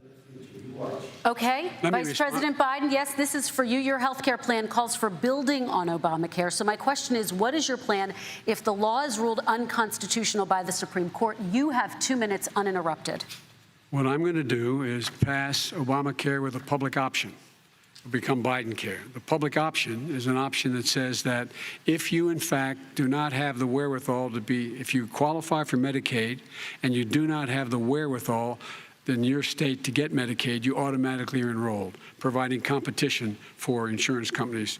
That's what's going to happen. Secondly, we're going to make sure we reduce the premiums and reduce drug prices by making sure that there's competition that doesn't exist now by allowing the Medicare to negotiate drug prices with the insurance companies. Thirdly, the idea that I want to eliminate private insurance, the reason why I had such a fight with 20 candidates for the nomination was I support private insurance. That's why not one single person with private insurance would lose their insurance under my plan, nor did they under Obamacare. They did not lose their insurance unless they chose they wanted to go to something else.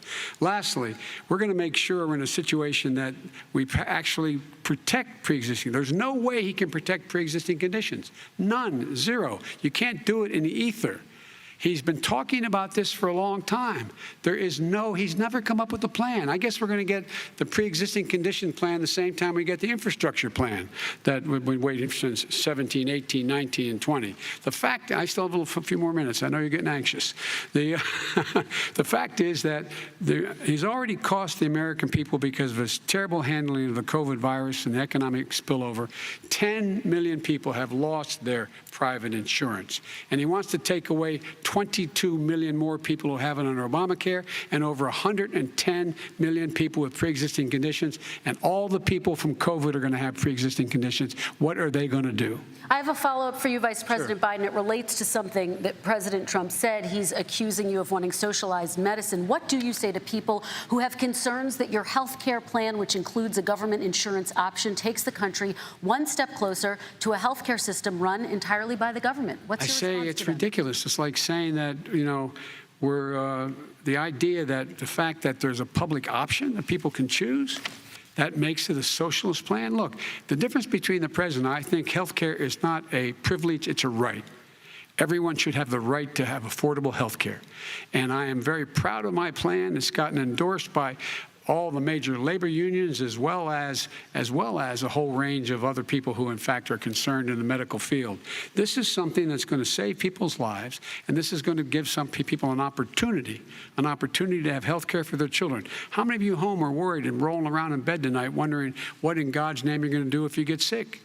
Because you've lost your home insurance, your health insurance, your company's gone under.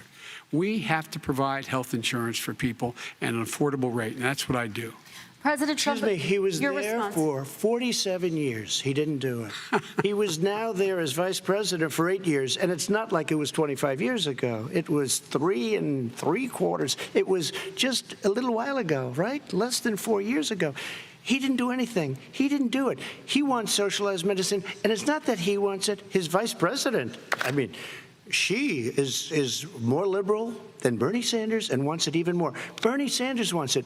The Democrats want it. You're going to have socialized medicine, just like he went with fracking.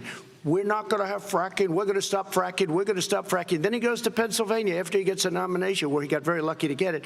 And he goes to Pennsylvania and he says, oh, we're going to have fracking.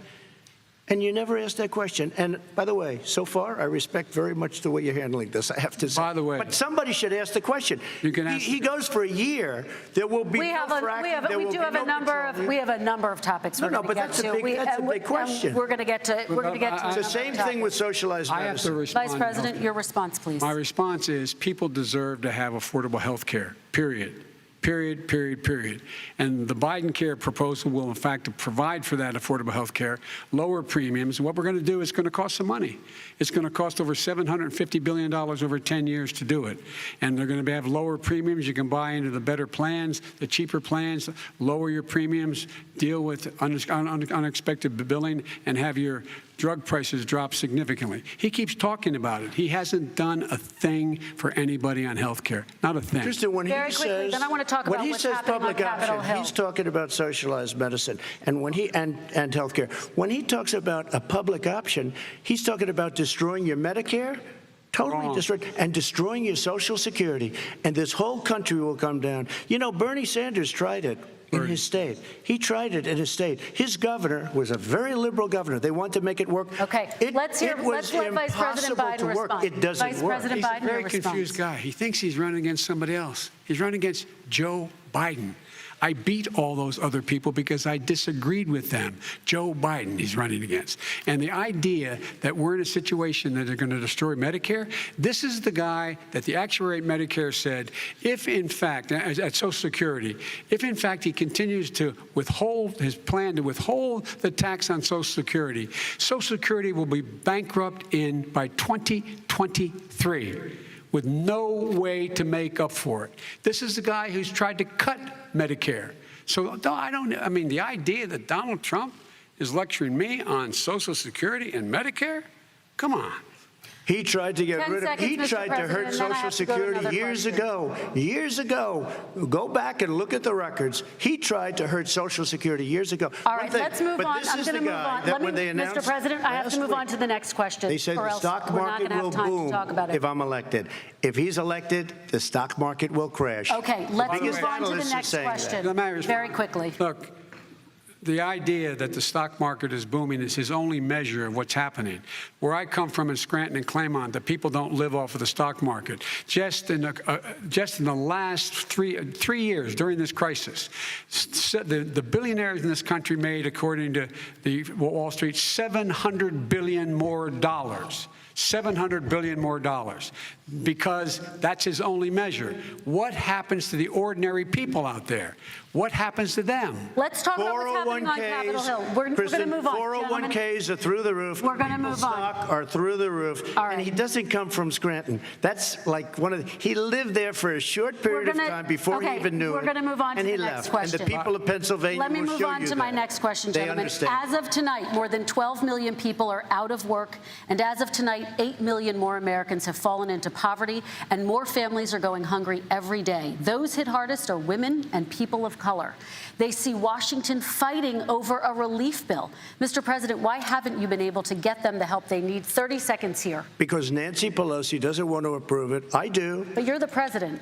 I do, but I still have to get. Unfortunately, that's one of the reasons I think we're going to take over the House, because of her. Nancy Pelosi doesn't want to approve anything because she'd love to have some victories on a date called November 3rd. Nancy Pelosi does not want to approve it. We are ready, willing, and able to do something. Don't forget, we've already approved 3 plans, and it's gone through, including the Democrats, in all fairness. This one she doesn't want. It's near the election because she thinks it helps her politically. I think it hurts her politically. All right, Mr. Vice President. You know, the Republican leader in the United States Senate said he can't pass it. He will not be able to pass it. He does not have Republican votes. Why isn't he talking to his Republican friends? Let me follow up with you, Vice President we made a Biden, deal, because the Republicans let me will ask pass Vice President Biden a question. You are the leader of the Democratic Party. Why have you not pushed the Democrats to get a deal for the American people? Well, I have, and they have pushed it. Look, they passed this act all the way back in the beginning of the summer. This is like it's not new. It's been out there. This HEROES Act has been sitting there. And look at what's happening. When I was in charge of the Recovery Act with $800 billion, I was able to get $145 billion to local communities that have to balance their budgets and states that have to balance their budgets, so then have to fire firefighters, teachers, first responders, law enforcement officers, so they could keep their cities and counties running. He will not support that. They have not done a thing for them. And Mitch McConnell said, let them go bankrupt. Let them go bankrupt. Come on. What's the matter with these guys? The bill that was passed in the House was a bailout of badly run, high-crime, Democrat all run by Democrats, cities and states. It was a way of getting a lot of money, billions and billions of dollars to these states. It was also a way of getting a lot of money from our people's pockets to people that come into our country illegally. We were going to take care of everything for them. And what that does, and I'd love to do that, I'd love to help them, but what that does, everybody all over the world will start pouring into our country. We can't do it. This was a way of taking care of them. This was a way of spending on things that had nothing to do with COVID, as per your question. But it was really a big bailout for badly run Democrat cities and states. All right, if I get elected, I'm running as a proud Democrat, but I'm going to be an American president. I don't see red states and blue states. What I see is American, United States. And folks, every single state out there finds themselves in trouble. They're going to start laying off, whether they're red or blue, cops, firefighters, first responders, because they have to balance their budget. And the founders were smart. They allowed the federal government to deficit spend to compensate for the United States of America. I want to talk about the minimum wage, gentlemen. Mr. Vice President, we are talking a lot about struggling small businesses and business owners these days. Do you think this is the right time to ask them to raise the minimum wage? You, of course, support a $15 federal minimum wage. I do, because I think one of the things we're going to have to do is we're going to have to bail them out, too. We should be bailing them out now, those small businesses. You got 1 in 6 of them going under. They're not going to be able to make it back. They passed a package that allows us to be able to call PPP. Money is supposed to go to help them do everything from organize how they can deal with their businesses being open safely. Schools, how they can make classrooms smaller, how they can hire more teachers, how they can put ventilation systems in. They need the help. The businesses as well as the schools need the help. But these guys will not help them. Is not giving them any of the money. We are going to move on to immigration, one thing very but I quickly, want he to get said we your have reaction. to help our small businesses by raising the minimum wage. That's not helping. I think it should be a state option. Alabama is different than New York. New York is different from Vermont. Every state is different. It should be a state option. You said very recently. We have to help. It's very important. We have to help our small businesses. How are you helping your small businesses when you're forcing wages? What's going to happen, and what's been proven to happen, is when you do that, these small businesses fire many of their employees. You said very recently you would consider raising the federal minimum wage to $15 an hour. You said recently you would consider raising the federal minimum wage to $15 an hour. Is that still the case? And I would consider it to an extent, but what I really like, in a second administration, but not to a level that's going to put all these businesses out of business. It should be a state option. Look, I've lived in different places. I know different places. They're all different. Some places, $15 is not so bad. In other places, other states, $15 would be President ruined. Trump, thank you. Quick response, Vice President Biden. 2 jobs, 1 job, be below poverty. People are making $6, $7, $8 an hour. These first responders, we all clap for as they come down the street because they've allowed us to make it. What's happening? They deserve a minimum wage of $15. Anything below that puts you below the poverty level. And there is no evidence that when you raise the minimum wage, businesses go out of business. That is simply not true. We're going to talk about immigration. We're going to talk about immigration now, gentlemen, and we're going to talk about families within this context. Mr. President, your administration separated children from their parents at the border, at least 4,000 kids. You've since reversed your zero-tolerance policy, but the United States can't locate the parents of more than 500 children. So how will these families ever be reunited? Children are brought here by coyotes and lots of bad people, cartels, and they're brought here, and they used to use them to get into our country. We now have as strong a border as we've ever had. We're over 400 miles of brand new wall. You see the numbers, and we let people in, but they have to come in legally, and they come in through merit. But how will you reunite these kids with their families, Let me just tell you, Mr. President? they built cages. You know, they used to say, I built the cages, and then they had a picture in a certain newspaper, and it was a picture of these horrible cages. And they said, look at these cages. President Trump built them.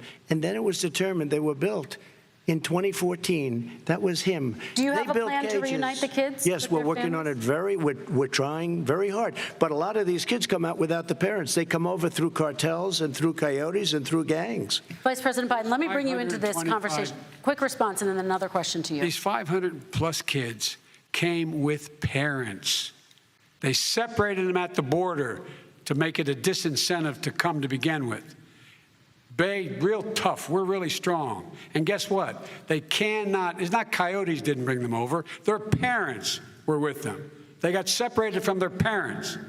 And it makes us a laughing stock and violates every notion of who we are as a nation. Let me ask you a follow-up question. Kristen, they did it. We changed the policy. Your response to that? They did it. We changed. Did not they built the cages. Who built the cages, Joe? Let's talk about what Who we're built the talking cages, about. Joe? Let's talk about what we're talking about. What happened? Parents were ripped, their kids were ripped from their arms and separated. And now they cannot find over 500 of sets of those parents, and those kids are alone. Nowhere to go. Nowhere to go. It's criminal. It's criminal. Let me ask Kristen, you about I will say this. They went down. We brought reporters, everything. They are so well taken care of. They're in facilities that were so clean. But some of them haven't been reunited But with just their ask families. one question. Who built the cages? I'd love you to ask him that. Who built the cages? Let me ask about your immigration policy, Mr. Vice President. The Obama administration did fail to deliver immigration reform, which had been a key promise during the administration. It also presided over record deportations as well as family detentions at the border before changing course. So why should voters trust you with an immigration overhaul now? Because it made a mistake. It took too long to get it right. It took too long to get it right. I'll be president of the United States, not vice president of the United States. And the fact is, I've made it very clear. Within 100 days, I'm going to send to the United States Congress a pathway to citizenship for over 11 million undocumented people. And all of those so-called dreamers, those DACA kids, they're going to be immediately certified again to be able to stay in this country and put on a path to citizenship. The idea that they are being sent home by this guy, and they want to do that, is they've gone to a country they've never seen before. I can imagine you're 5 years old, your parents are taking you across the Rio Grande River, and it's illegal. And you say, oh, no, Mom, leave me here. I'm not going to go with you. They've been here. Many of them are model citizens. Over 20,000 of them are first responders out there taking care of people during this crisis. We owe them. We owe them. Kristen, he had 8 years to do what he said he was going to do. And I've changed without having a specific. We got rid of catch and release. We got rid of a lot of horrible things that they put in and that they lived with. But he had 8 years he was vice president. He did nothing except build cages to keep children in. Vice President Biden, your response. The catch and release, you know what he's talking about there? If, in fact, you had a family came across and they were arrested, they, in fact, were given a date to show up for their hearing. They were released. And guess what? They showed up for a hearing. And this is the first president in the history of the United States of America that anybody seeking asylum has to do it in another country. That's never happened before in America. That's never happened before in America. You come to the United States and you make your case that I seek asylum based on the following premise, why I deserve it under American law. They're sitting in squalor on the other side of the river. President Trump, your response, so 30 important. seconds, and then we'll move on. It just shows that he has no understanding of immigration or the laws. Catch and release is a disaster. A murderer would come in, a rapist would come in, a very bad person would come in. We would take their name. We have to release them into our country. And then you say they come back. Less than 1% of the people come back. We have to send ICE out and Border Patrol out to find them. We would say, come back in 2 years, 3 years. We're going to give you a court case. You need Perry Mason. We're going to give you a court case. When you say they come back, they don't come back, Joe. They never come back. Only the really, I hate to say this, but those with the lowest IQ, they might come back. Okay, President Trump, let's give Vice President Biden a chance to respond, and then we're going to move on to the next section. You don't know the law, Joe. Vice President Biden, your response. Know the law. What he's telling you is simply not true. Well, check it out. They don't come back. Check it out. All right, let's move on. But we don't have to worry about it because they terminated it, so we don't have to worry about it. Let's move on to the next section. And you have section. 525 kids not knowing where in God's name they're going to be and lost their parents. Go ahead. All right. Let's talk about our next section, which is race in America. And I want to talk about the way Black and brown Americans experience race in this country. Part of that experience is something called the talk. It happens regardless of class and income. Parents who feel they have no choice but to prepare their children for the chance that they could be targeted, including by the police, for no reason other than the color of their skin. Mr. Vice President, in the next 2 minutes, I want you to speak directly to these families. Do you understand why these parents fear for their children? I do. I do. You know, my daughter is a social worker, and she's written a lot about this. She has her graduate degree from the University of Pennsylvania in social work. And you know, one of the reasons why I ended up working on the east side of Wilmington, Delaware, which is 90% African American, was to learn more about what was going on. I never had to tell my daughter, if she's pulled over, make sure she puts, for a traffic stop, put both hands on top of the wheel and don't reach for the glove box because someone may shoot you. But a black parent, no matter how wealthy or how poor they are, has to teach their child, when you're walking down the street, don't have a hoodie on when you go across the street. Making sure that you, in fact, if you get pulled over, just yes, sir, no, sir, hands on top of the wheel, because you are, in fact, the victim, whether you're a person making child of a $300,000 a year person or someone who's on food stamps. The fact of the matter is, there is institutional racism in America. And we have always said, we've never lived up to it, that we hold these truths to be self-evident. All men and women are created equal. Well, guess what? We have never, ever lived up to it, but we've always constantly been moving the needle further and further to inclusion, not exclusion. This is the first president to come along and says, that's the end of that. We're not going to do that anymore. We have to provide for economic opportunity, better education, better health care, better access to schooling, better access to opportunity to borrow money to start businesses. All the things we can do, and I've laid out a clear plan as to how to do those things, just to give people a shot. It's about accumulating the ability to have wealth as well as it is to be free from violence. President Trump, same question to you, and let me remind you of the question. I would like you to speak directly to these families. Do you understand why these parents fear for their children? Yes, I do. And again, he's been in government 47 years. He never did a thing except in 1994 when he did such harm to the black community. And they were called, and he called them super predators. And he said that. He said it, super predators. And they have never lived that down. 1994, your crime bill, the super predators. Nobody has done more for the black community than Donald Trump. And if you look, with the exception of Abraham Lincoln, possible exception, but the exception of Abraham Lincoln, nobody has done what I've done. Criminal justice reform, Obama and Joe didn't do it. I don't even think they tried because they had no chance at doing it. They might have wanted to do it, but if you had to see the arms I had to twist to get that done, it was not a pretty picture, and everybody knows it, including some very liberal people that cried in my office. They cried in the Oval Office. 2 weeks later, they're out saying, gee, we have to defeat him.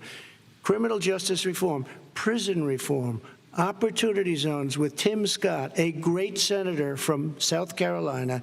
He came in with this incredible idea for opportunity zones. It's one of the most successful programs. People don't talk about it.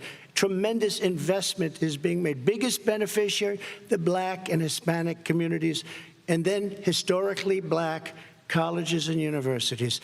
After 3 years of coming to the office, I love some of those guys. They were great. They came into the office and they said, I said, what are you doing? After 3 years, I said, why do you keep coming back?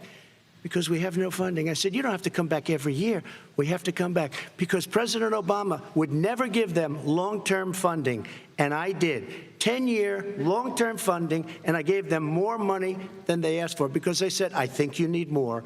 And I said, the only bad part about this is I may never see you again because I got very friendly with them, and they like me and I like them. But I saved historically black colleges and universities. Okay, and we're going to talk about both of your records, but your response to that, Vice President? My response to that is I never, ever said what he accused me of saying. The fact of the matter is, in 2000, though, after the crime bill had been in the law for a while.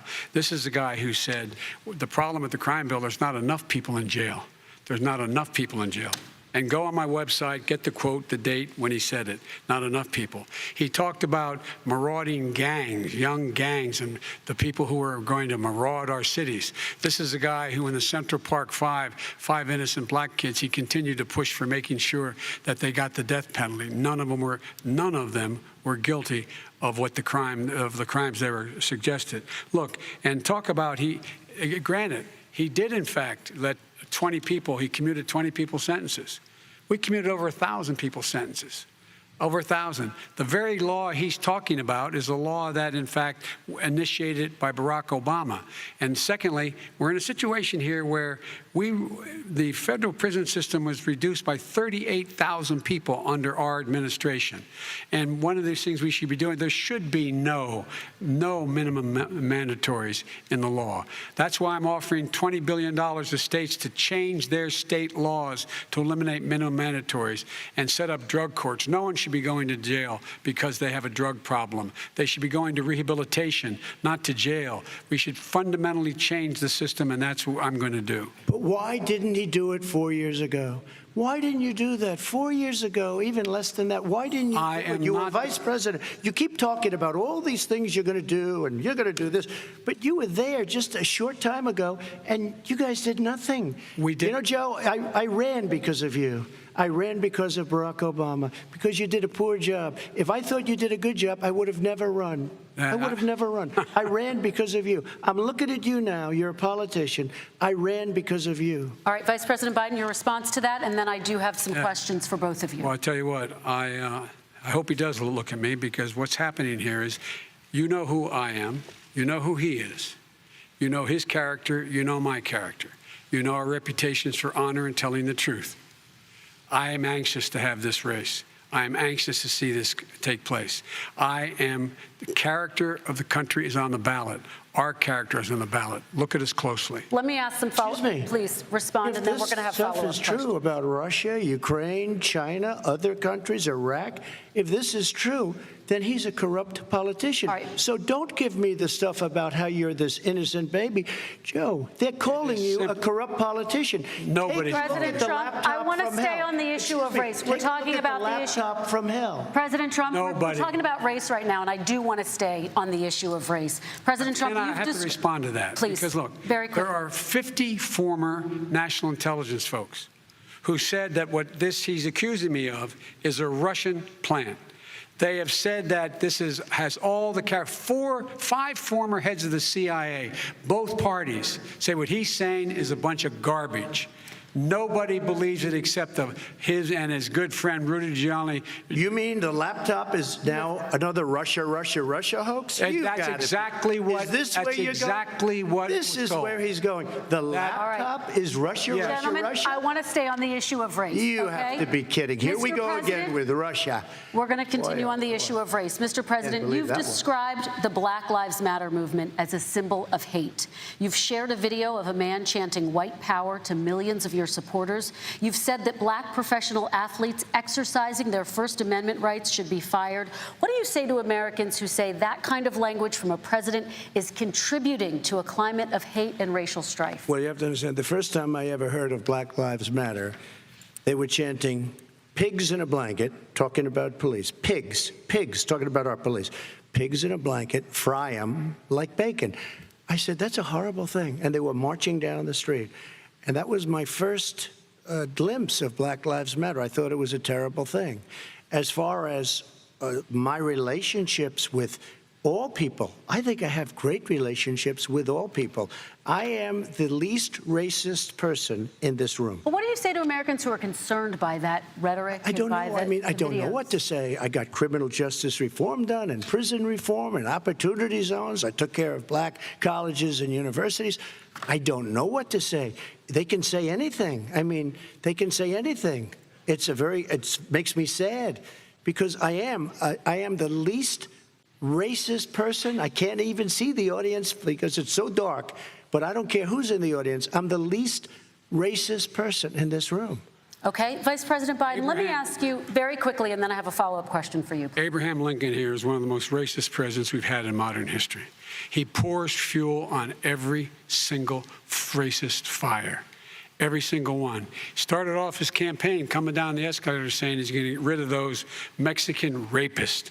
He's banned Muslims because they're Muslims. He has moved around and made everything worse across the board. He says about the poor boys, last time we were on stage here, he said, I told them to stand down and stand ready. Come on. This guy is a dog whistle about as big as a foghorn.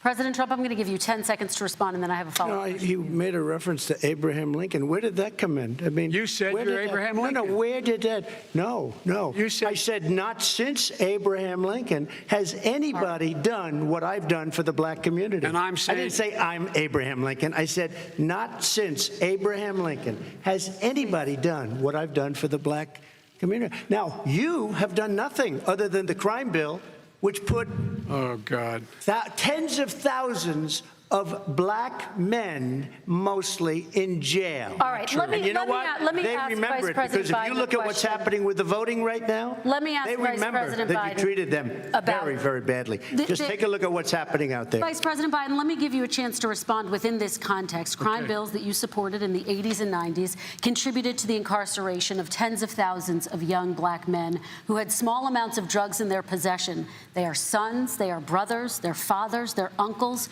whose families are still to this day, some of them suffering the consequences. So speak to those families. Why should they vote for you? One of the things is that in the 80s, we passed 100%, all 100 senators voted for it, a bill on drugs and how to deal with drugs. It was a mistake.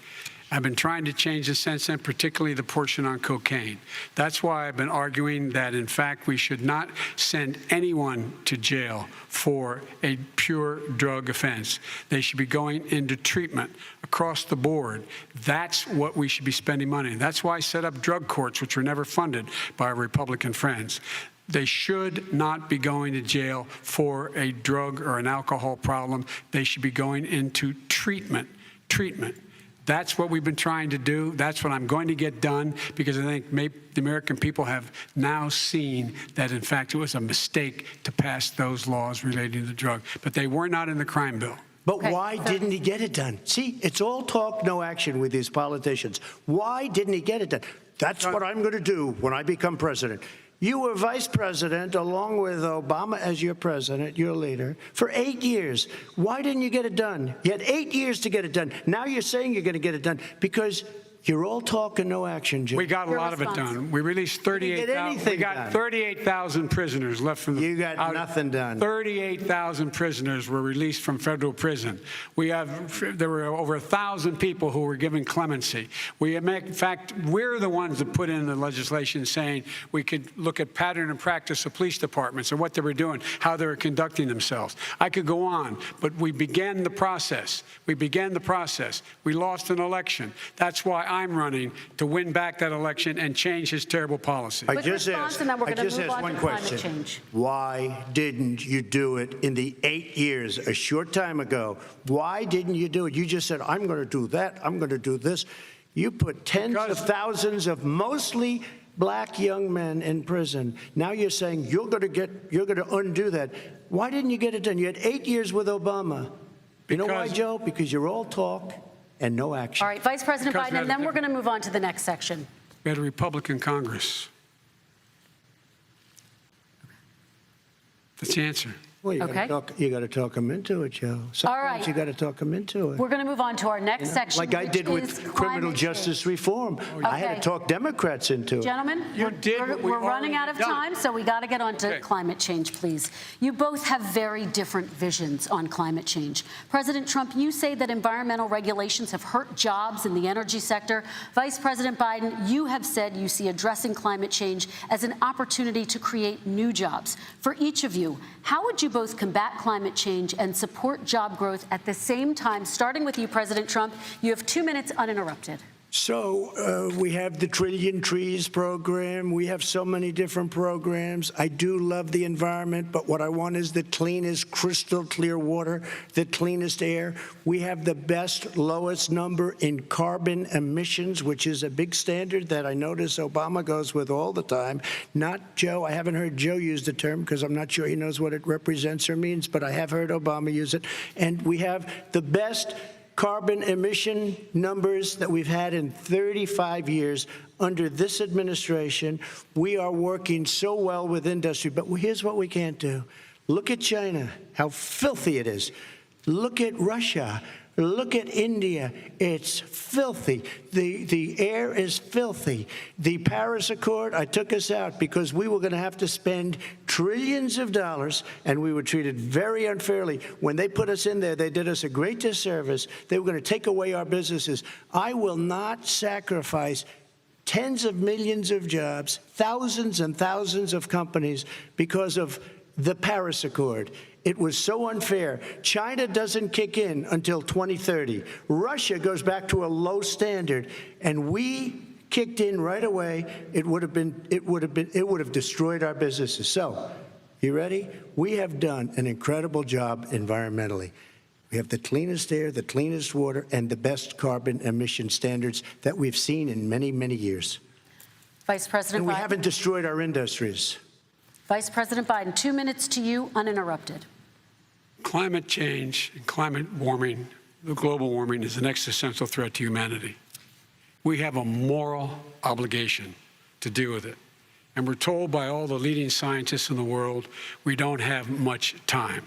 We're going to pass the point of no return within the next 8 to 10 years. 4 more years of this man eliminating all the regulations that were put in by us to clean up the climate, to limit limit of emissions will put us in a position where we're going to be in real trouble. Here's where we have a great opportunity. I was able to get both all the environmental organizations as well as labor, the people worried about jobs, to support my climate plan. Because what it does, it will create millions of new good-paying jobs. We're going to invest in, for example, 50,000 charging stations on our highways so that we can own the electric car market of the future. In the meantime, China is doing that. We're going to be in a position where we're going to see to it that we're going to take 4 million existing buildings and 2 million existing homes and retrofit them so they don't leak as much energy, saving hundreds of millions of barrels of oil in the process and creating significant number of jobs. And by the way, the whole idea of what this is all going to do, it's going to create millions of jobs, and it's going to clean the environment. Our health and our jobs are at stake. That's what's happening. And what right now, by the way, Wall Street firms indicated that my plan will in fact create 18.6 million jobs, 7 million more than his. This is from Wall Street. And I'll create $1 trillion more in economic growth than his proposal does. Not on climate, just on the economy. President Trump, here today came out and said very strongly, $6,500 will be taken away from families under his plan, that his plan is an economic disaster. If you look at what he wants to do, if you look at his plan, his environmental plan, you know who developed it? AOC +3. They know nothing about the climate. I mean, she's got a good line of stuff, but she knows nothing about the climate. And they're all hopping through hoops for AOC +3. Look, their real plan costs $100 trillion. If we had the best year in the history of our country for 100 years, we would not even come close to a number like that. When he says buildings, they want to take buildings down because they want to make bigger windows into smaller windows. As far as they're concerned, if you had no window, it would be a lovely thing. This is the craziest plan that anybody has ever seen. And this wasn't done by smart people. This wasn't done by anybody. Frankly, I don't even know how it can be good politically. Right. They want to spend $100 trillion. That's their real number. He's trying to say it was 6. It's $100 trillion. They want to knock down buildings and build new buildings with little, tiny, small windows. I mean, and many other things. Okay. And many other things. Let me have the Vice President respond, and we're running out of time, and we have a lot more questions to get to. So let's hear from the Vice President. I have a number more questions. I don't know where he comes from. I don't know where he comes up with these numbers. Queens. $100 trillion. Give me a break. This plan was, endorsed by every major environmental group and every labor group. Because they know the future lies. The future lies in us being able to breathe, and they know there are good jobs in getting us there. And by the way, the fastest growing industry in America is solar energy and wind. He thinks wind causes cancer, windmills. It's the fastest growing jobs, and they pay good prevailing wages, $45, $50 an hour.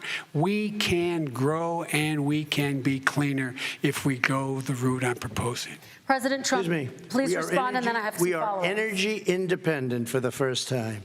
We don't need all of these countries that we had to fight war over because we needed their energy. We are energy independent. I know more about wind than you do. It's extremely expensive, kills all the birds.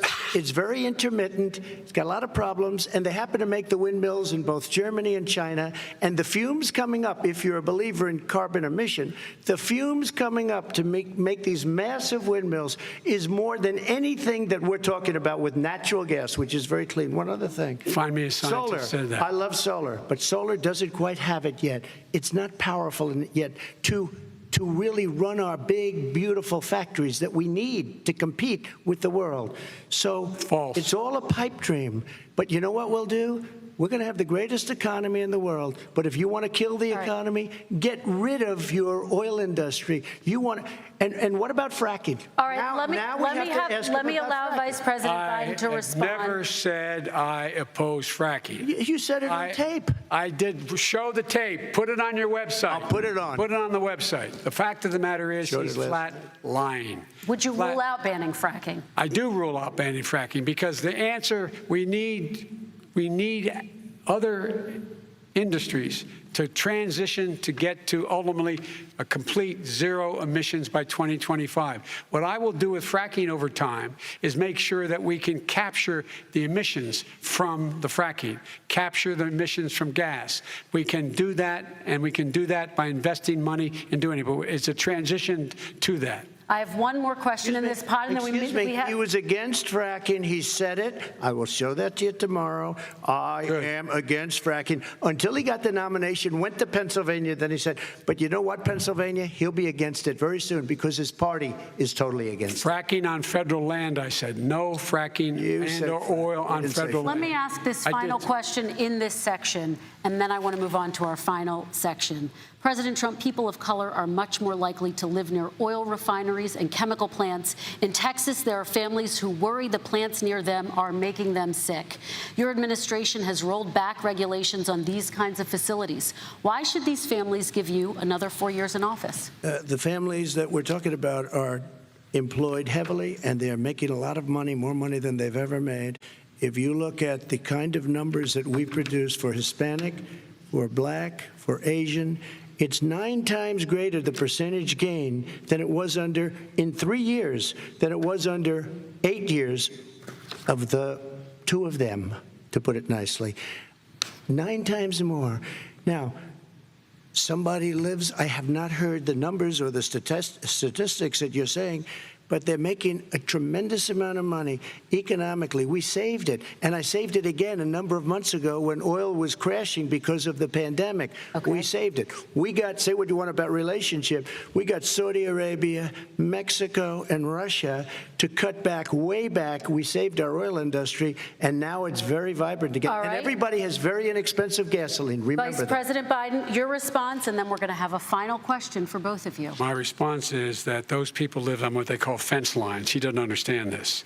They live near chemical plants that, in fact, pollute, chemical plants and oil plants and refineries that pollute. I used to live near that when I was growing up in Claymont, Delaware. And all the more oil refineries in Marcus Hook and the Delaware River than there is any place, including in Houston at the time. When my mom get in the car and when there was first frost to drive me to school, turn in the windshield wiper, there'd be oil slick in the window.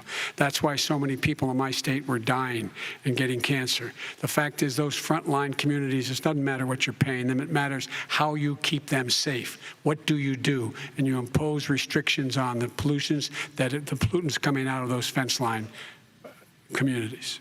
Okay, I have one final question. Would he close down the oil industry? It falls. Would you close down the oil industry? By the way, I would transition from the oil industry, yes.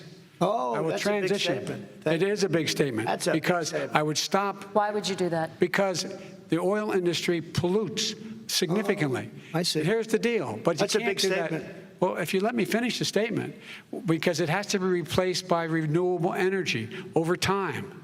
Over time. And I'd stop giving to the oil industry, I'd stop giving them federal subsidies. He won't give federal subsidies to the gas, excuse me, to solar and wind. Yeah. Why are we giving it to oil industry? We actually do give it to solar and wind. We And have that's one maybe the final biggest question. statement in terms of business. That's the biggest statement. Okay. Because We have basically one what he's final saying question, is he is Mr. going to President. destroy the oil industry.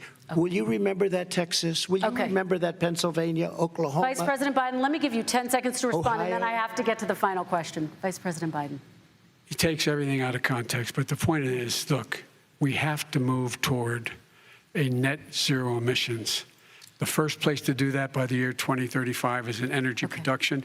By 2050, totally. All right. One Is he final gonna get question China to to do both. it? No, we're finished with Is this. he We going have to to get move on China to to our do it? final question. No, We have to I'm move going on to to our final rejoin Paris question. Accord and make China abide by what they agreed to. All right, That'll this cost you is $1 about trillion. leadership, gentlemen. And this first question does go to you, President Trump. Imagine this is your inauguration day. What will you say in your address to Americans who did not vote for you? You'll each have 1 minute, starting with you, Mr. We have to make our country totally successful as it was prior to the plague coming in from China. Now we're rebuilding it, and we're doing record numbers, 11.4 million jobs in a short period of time, et cetera. But I will tell you, go back. Before the plague came in, just before, I was getting calls from people that were not normally people that would call me. They wanted to get together. We had the best black unemployment numbers in the history of our country. Hispanic, women, Asian, people with diplomas, with no diplomas, MIT graduates, #1 in the class. Everybody had the best numbers. And you know what? The other side wanted to get together. They wanted to unify. Success is going to bring us together. We are on the road to success. But I'm cutting taxes, and he wants to raise everybody's taxes, and he wants to put new regulations on everything. He will kill it. If he gets in, you will have a depression, the likes of which you've never seen. Your 401ks will go to hell, and it'll be a very, very sad day for this country. All right. Vice President Biden, same question to you. What will you say during your inaugural address to Americans who did not vote for you? I will say, I'm an American president. I represent all of you, whether you voted for me or against me. And I'm going to make sure that you're represented. I'm going to give you hope. We're going to move. We're going to choose science over fiction. We're going to choose hope over fear. We're going to choose to move forward because we have enormous opportunities to make things better. We can grow this economy. We can deal with the systemic racism. And at the same time, we can make sure that our economy is being run and moved and motivated by clean energy, creating millions of new jobs. And that's the fact. That's what we're going to do. And I'm going to say, as I said at the beginning, what is on the ballot here is the character of this country: decency, honor, respect, treating people with dignity, making sure that everyone has an even chance. And I'm going to make sure you get that. You haven't been getting it the last 4 years. All right. I want to thank you both for a very robust hour and a half, a fantastic debate. Really appreciate it. President Trump, former Vice President Joe Biden, thank you to Belmont University for hosting us tonight. And most importantly, thank you to those watching tonight. Election Day is November 3rd. Don't forget to vote. Thank you, everyone, and have a great night. Thank you. And an extraordinary final debate between the two candidates, much more substantive and a clash of ideas than we saw in the previous debate between the two candidates. It was as if the muting of the microphones worked, or each of them noticed where their standing was in the polls and knew what they had to do tonight. Gail, you called it. You said that this would be a different President Trump tonight. Because I remember last time, the last 48 hours, people were counting. Donald Trump interrupted Joe Biden 73 times. So even his own supporters were saying that was not good. That was not good, and they were embarrassed for him. He came across, many thought, as obnoxious and a bully. And I think, people say Donald Trump doesn't listen to his advisors, but we kept hearing the last 48 hours his advisors saying he's going to tone it down. He knows what he needs to do. And this is probably the last time that he has an opportunity to talk to an audience that is not his base. So he knows that people are watching. Joe Biden had to go and do no harm, do no foul, don't rock the boat. I think both of them can walk out tonight and say, I did very well. The first question posed to both the candidates is, what would you do in the future to change how the trajectory of the COVID pandemic is going? President Trump did not answer that question. Instead, he said, essentially, it's not his fault and that we're rounding the corner. Yeah, this was an actual debate. I mean, as opposed to some of the other things we've had, there was a real exchange on this question is one of them. President Trump chose to defend his record, which is probably wise for him. This is a referendum on the president. It's not about 90 minutes of how he behaved tonight. It's about 4 years in office. And that's what he's got to defend. But he didn't do on that question or even this last question, which was teed up nicely for the president and for Joe Biden for them to, and the president didn't take advantage of those questions. Why is that important? Because the dynamic of the race is the president is behind, and this was the last major opportunity with everybody watching, and he needed more than just adequate. He needed to do something to change the dynamic of the race, and I don't think there was anything in tonight that changed the dynamic of the race, although there were really interesting exchanges both on COVID, the question of what to do, small business, minimum wage, North Korea, health care, the Obamacare versus the president's yet to be announced long delayed plan on health care. So there was quite a lot of substance. But John, do you think either one of them changed the dynamic of the race? If I was for both Biden supporters and Trump supporters, I would think my candidate did very well tonight in terms of addressing. I know there were many times Donald Trump didn't answer the question, but I think, because the last one was so off the rails, the fact that it was civil, I think, was a win. Well, a win. But what the political scientists will say is unless there's a major gaffe, or, for example, the way the president behaved in the first one, the polls don't change. If the polls don't change, Joe Biden is in better shape, because if this race is a referendum on the president's handling of COVID, which a lot of people think it is, the president gets very low marks on that. He did nothing tonight to argue about the future, because this future is going well into next year, and it has issues that are health-related, but also the economy doesn't get fixed until COVID gets fixed. Well, he's still saying he did a good job on COVID. And the numbers are rising. The rebuttal to anything the president says about COVID comes in the next report on the number of cases in America. And the places that are now struggling are rural areas, which have harder time handling it at the hospitals. We're going to a very tough period. The president needed some kind of answer to throw into that future. He was talking about the past. And I think we all know, tracking the president's rhetoric, he had been promising that a vaccine would come before election day. The science didn't bear that out, and the companies didn't like the political pressure. They wanted to make sure they had all the safety protocols in place. And as we've heard from the head of Pfizer, it won't be till late November, early December before they submit approval for a potential vaccine. And that's why all government officials had said for all of us, the widespread public, to get it, it would be April of next year at the earliest. I want to bring in CBS's Nicole Killian. She is standing by in the debate hall in Nashville. And Nicole, your impressions of this debate? Well, I can tell you that the Biden campaign is very pleased with the former vice president's performance. They feel that they put the president on the defensive, particularly in the instance where he brought up the president's taxes. 1-8 telling me that he flipped the script on the president. The campaign also doesn't feel that the president's performance tonight changes the trajectory of this race, even if it did take on a softer tone. A few other key takeaways. The vice president, former vice president, clearly trying to make the argument that the president failed the American public on the pandemic. He also didn't take the bait when the president tried to challenge him. And then lastly, making that quintessential argument at the end that he would be an American president for all, trying to appeal to a broad swath of voters. Nora? Nicole Killian, thank you. CBS's Paula Reed is at the White House, and we saw the president tonight. While he did not interrupt as much as he did in the previous debate, he was on the offense. He was, and we will fact check him later on in this broadcast, and he also made it personal about Biden's family.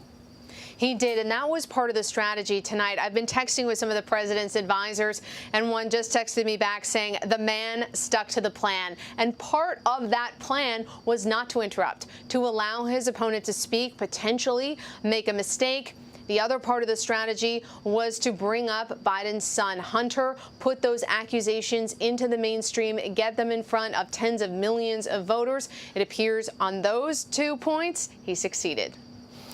Paula Reed, thank you. John, you were going to comment on that? Well, it's a very low bar when you say the goal tonight is not to do the disastrous thing you did last time. That is a bar that you've got to do better than that when the race is not going your way. Yeah, you got to be on the offense, but without being offensive. But do you think that the voters care about Hunter Biden?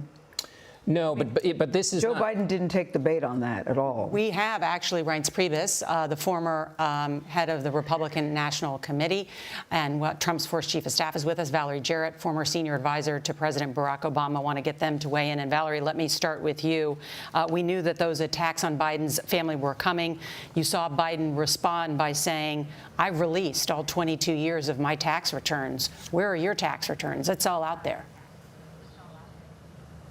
Well, that's right, Nora. And I think tonight the winners were the American people, particularly the undecided. They had an opportunity to see both men, their competency, their track records, their temperament. And I think that Vice President Biden did a very good job of speaking directly to the American people and framing all of his answers in the context of what it would mean to your life.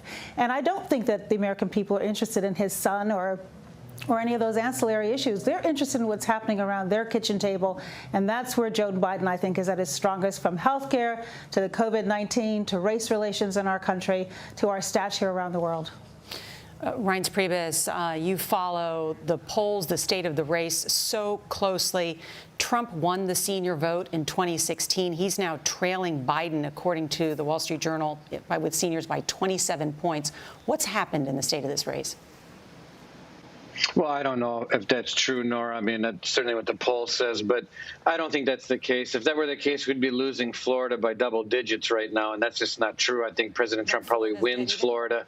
I think things are a little bit tighter in this race than I think some of the people out there are talking about. But look, the president did a few things today, which was in the plan. Number one, I think he was charming tonight. I think he was presidential. I think he obviously let Biden talk, which Dickerson just alluded to, but that was important, to let Biden talk and give him some rope. But number three, he pivoted back to Biden a lot. And I think ultimately the biggest score for the president was when he said, all talk, no action. You've been in politics for 47 years. You're vice president for 8 years. You didn't do it. And here you are coming here and telling us about all your plans. I mean, there was a lot to talk about tonight. Obviously, we don't have the time to go through it all, but certainly a better debate. I think the president did very well, and I also think the moderator did a much better job. Can we just Reince, can I ask you a question? Do you think that the president did anything to change the trajectory of this race tonight? Well, you know, the margins, Gail, are so small. I mean, we're talking about 2 to 3% of the public out there that you can influence in a state like Wisconsin and Michigan. I mean, if you can influence 4,000 or 5,000 people in an entire state, it can be the difference between winning and losing. I mean, we're going to go to court potentially over ballot signatures and postage stamps for the next 2 months, potentially. I hope not, but that could happen. So we're talking about influencing just a speck of people, and that's what it's coming down to. All right.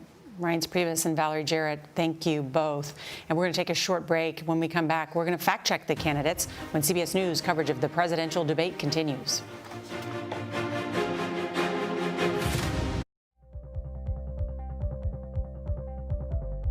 COVID has taken the lives of tens of thousands of Americans.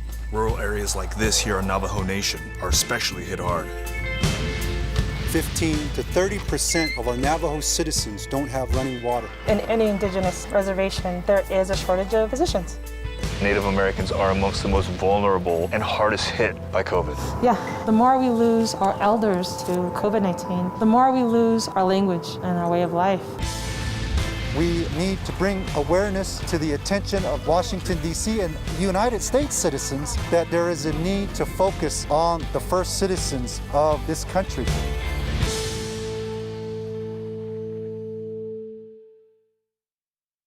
CBSN Los Angeles. Get local news, breaking news, anytime, anywhere. It's easy to find us, and it's free. Download the CBS News app on your favorite devices. CBSN Los Angeles, streaming 24/7. CBSN Pittsburgh. your neighborhood news, streaming 24/7. Anytime, anywhere. Find it on kdka.com and on all your favorite devices.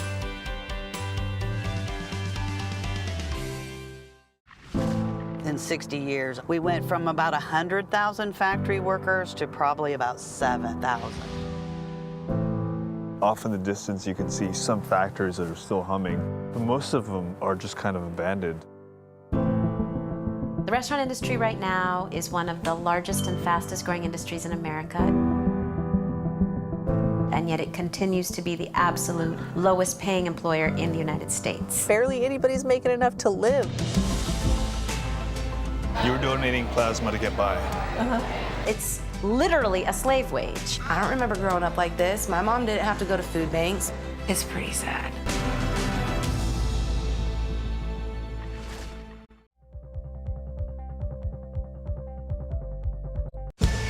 COVID has taken the lives of tens of thousands of Americans.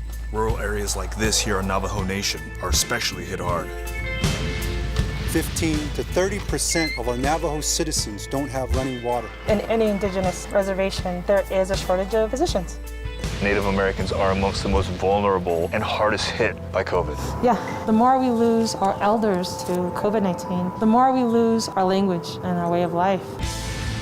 We need to bring awareness to the attention of Washington, D.C. and United States citizens that there is a need to focus on the first citizens of this country.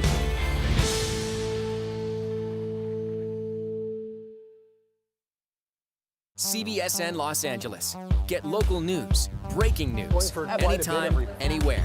It's easy to find us, and it's free. Download the CBS News app on your favorite devices. CBSN Los Angeles, streaming 24/7. CBSN Pittsburgh, your neighborhood news, streaming 24/7. Anytime, anywhere. Find it on kdka.com and on all your favorite devices.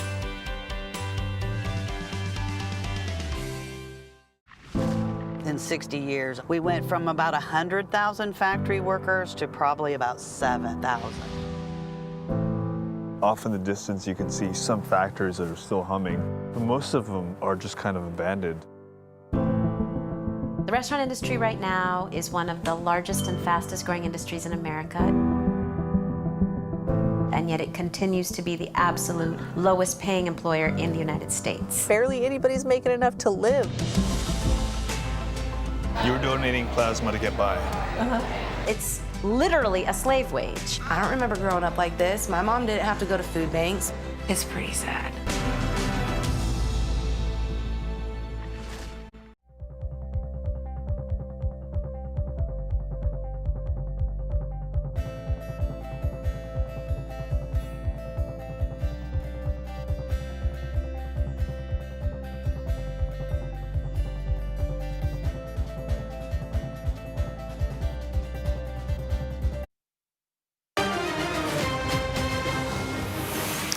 Time for the fact check. Let's bring in CBS News Chief Washington correspondent Major Garrett. Major? We have three for you, Nora. Let's start with the first one. The President Trump said it will go away, referring to coronavirus. We're rounding the corner. It's going away. We rate that as false, and here's why.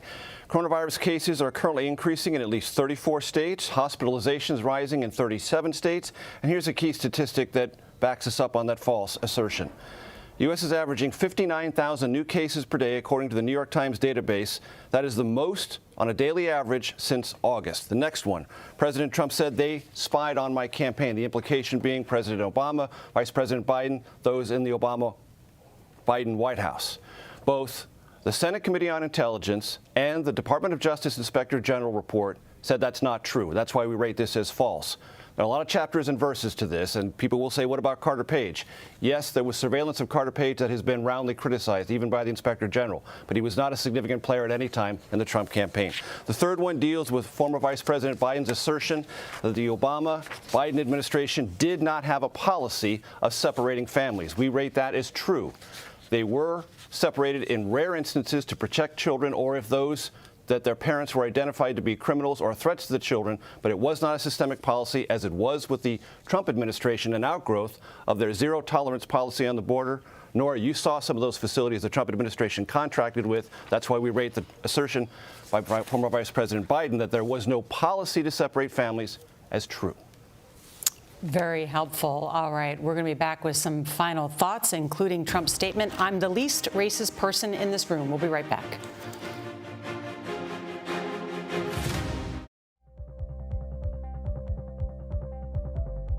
So, I've got a question for you. What if you could watch all the CCO news you want and see all your favorite CCOers anytime, anywhere? Well, you can. Go ahead and grab your phone. Come on, I know it's close by. And go to WCCO.com. Or get the app, and poof, there we are, right next to all those other networks you stream. Bonus time, it's free. You heard right, zip nada zilch, free. CBSN Minnesota, built by CBS News, powered locally by WCCO. Wherever you are, wherever you go, breaking Bay Area news, live. This is CBSN Bay Area. I'm Michelle Griego. CBSN Bay Area, in your hand, on demand, and absolutely free. Highly updated top local stories and weather where you live. Available everywhere. Powered by KPIX5 News. CBSN Bay Area. Always on, always free at KPIX.com. We spoke to black officers all around the country about the challenges that they face. When you're not in uniform, are you ever concerned for your safety? Out of uniform, I'm just another guy. I'm a black man first. CBSN Pittsburgh, your neighborhood news, streaming 24/7. Anytime, anywhere. Find it on KDKA.com and on all your favorite devices.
The final debate and quite a lot to talk about. That final question, what would you say to the people who didn't vote for you? That's this question, who can be moved? Well, there are small amounts of people that may make a difference in a close contest. And it's a great question because this is what governing is about in an age of high partisanship. When you've got to convince the country to do something on a pandemic, you have to convince the whole country. You can't just talk to your base because the other half of the country is the one staying at home, being afraid and not going out and participating in the economy. You have to have the language to talk to the whole country. It's one of the ways we should test candidates for what the job is like. And the question teed that up, and people should go back and look at the answers and see who has the capacity to hear the part of the country that isn't in my base and speak to that part. Donald Trump didn't really answer that question. Joe Biden did. Mm-hmm. How did you see this contest?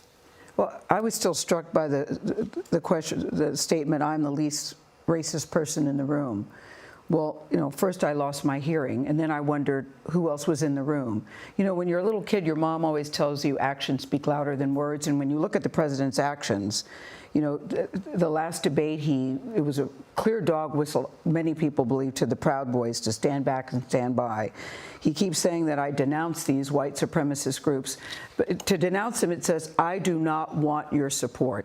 But the question by Kristen Welker was really about what do you tell a family who's dealing with this? And so it evoked an empathetic answer. Instead, he said that Black Lives Matter. Yes. And then he went about how the chants that were allegedly said at some of the protests. And listen, as someone who has had that conversation, and I thought Kristen pointed out really well whether your income level is here or your income level is here, because your skin doesn't change when you walk out of the house. I thought that she really hit that very well, and it would have been a really great opportunity for him to address that. And he did not. He spent a lot of time talking about, I've done this for HBCUs. You know, he and Tim Scotty always brings up the opportunity zones, empowerment zones, which is a really good program. But when you don't really figure out a way to unite this community, which is really feeling right now under siege, under siege and a lot of pain. He never seems to really address that. And that's where this listening and hearing come in. I think as the nation's top birther for 5 years, President Trump can't say he has to jump over that and say something else other than pure assertion. And it was interesting tonight to hear the president speak, as he does in rallies, in shorthand. I don't know if anybody knows what an AOC +3 is. Outside of Washington, maybe not. And even so. So he spoke very much in the staccato pattern of his rallies. Joe Biden was at pains, so much so that the president made fun of him, to talk about the widow or widower who reaches to the empty space in the bed because of COVID, to talk about the oil slick on his windshield. You can see him narrowcasting at those voters in those Midwestern states that he's trying to reach who are with those personal appeals. Joe Biden said tonight the character of the country is on the ballot. He is trying to make this a referendum, not only about President Trump's leadership during this pandemic, but also the character of this man and what happens in the next 4 years. We want to remind everybody, join us on Tuesday, November 3rd, for CBS News live coverage of election night. And our coverage of this debate continues now on our 24-hour streaming network, CBSN. There's going to be more in your local news on this CBS station. I'm Norah O'Donnell. Our thanks to John Dickerson and Gail King. This is CBS News in Washington.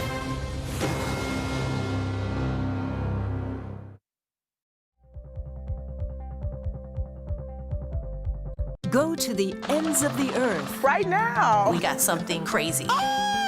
And reach for the stars. Here we are. Time. Yes, it's my comeback. Hey, this is pretty fun. But wait, there's more. Experience thought-provoking. I'm open to the idea of being a human being. Innovative and truly original reporting. Look through a telescope and go, wow. Because there's always something new under the sun on CBS Sunday morning. COVID has taken the lives of tens of thousands of Americans. Rural areas like this here on Navajo Nation are especially hit hard. 15 to 30% of our Navajo citizens don't have running water. In any indigenous reservation, there is a shortage of physicians.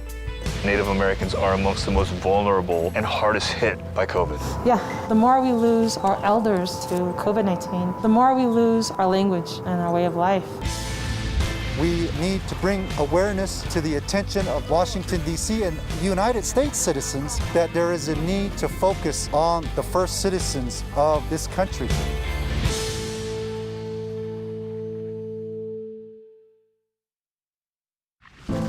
In 60 years, we went from about 100,000 factory workers to probably about 7,000. Off in the distance, you can see some factories that are still humming, but most of them are just kind of abandoned. The restaurant industry right now is one of the largest and fastest growing industries in America. And yet it continues to be the absolute lowest paying employer in the United States. Barely anybody's making enough to live. You're donating plasma to get by. It's literally a slave wage. I don't remember growing up like this. My mom didn't have to go to food banks. It's pretty sad. Even really young kids are feeling what's going on right now. How should parents be talking to them about this whole question of racial justice? How do we embrace this moment and turn it into real change? What we really must focus on is moving from protesting to policy. Join Gail, Anthony, and Tony on CBS This Morning. CBSN Los Angeles. Get local news, breaking news, anytime, anywhere. It's easy to find us, and it's free. Download the CBS News app on your favorite devices. CBSN Los Angeles, streaming 24/7. You can watch CBSN 24/7. We've got an amazing story to share with you. I understand you have some breaking news. How does it all play out? It's quite an adventure here at CBSN. It's been a day.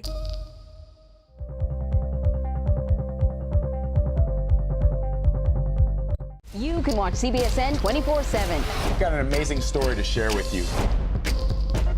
I understand you have some breaking news. How does it all play out?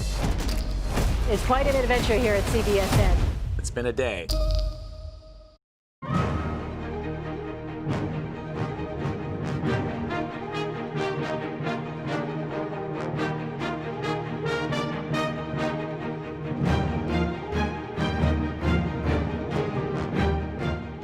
Hi, Hi, everyone. I'm Elaine Quijano. Thanks for joining us for our special coverage of the second and final 2020 presidential debate. President Trump and Joe Biden shared the stage together for one last time before the November 3rd election.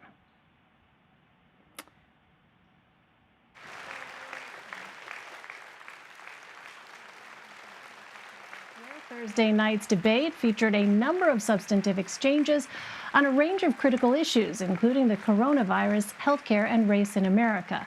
Their microphones were muted for certain portions to allow each of them to have 2 minutes of uninterrupted time to respond to a question. The president's tone was notably different compared to the first debate, which was marked by frequent interruptions and, at times, higher decibel levels. Well, tonight, voters were actually able to hear from the candidates, and the night kicked off with the candidates clashing over the president's handling of the coronavirus, which has killed more than 220,000 people in the United States. Now, both offered sharply different visions of how to handle the pandemic. The president defended his response and promised that a vaccine would be ready in weeks, while the former vice president warned the nation was heading toward a dark winter. The candidates also sparred over election interference and foreign entanglements. President Trump took aim at Joe Biden's son, Hunter Biden, over his business interests abroad. Both candidates accused each other of corruption. But is this all enough to change the minds of undecided voters in America? Important to note that more than 47 million Americans have already cast their ballots. Here's more of what you may have missed from the debate. It will go away, and as I say, we're rounding the turn, we're rounding the corner. It's going away. 220,000 Americans dead. Anyone who's responsible for not taking control, in fact, not saying I take no responsibility initially. Anyone who's responsible for that many deaths should not remain as president. I caught it. I learned a lot. Great doctors, great hospitals. We have to recover. We can't close up our nation. We have to open our school, and we can't close up our nation, or you're not going to have a nation. He says that we're learning to live with it. People are learning to die with it. You folks home will have an empty chair at the kitchen table this morning. That man or wife going to bed tonight and reaching over to try to touch their, out of habit, where their wife or husband was, is gone. Learning to live with it. Come on. We're dying with it. With regard to Ukraine, we had this whole question about whether or not, because he was on the board, I later learned of a Burisma, a company, that somehow I had done something wrong. Yet every single solitary person, when he was going through his impeachment, testifying under oath who worked for him, said, I did my job impeccably. I carried out U.S. policy. Not one single solitary thing was out of line. His son didn't have a job for a long time, was sadly no longer in the military service. I won't get into that. And he didn't have a job. As soon as he became vice president, Burisma, not the best reputation in the world. I hear they paid him $183,000 a month.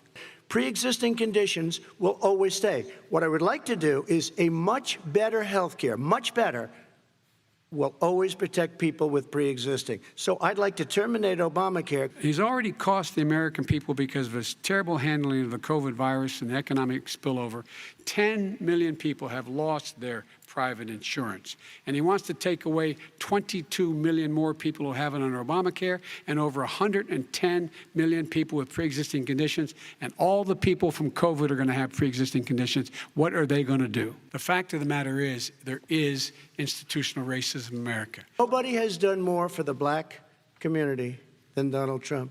Criminal justice reform, Obama and Joe didn't do it. We have done an incredible job environmentally. We have the cleanest air, the cleanest water, and the best carbon emission standards that we've seen in many, many years.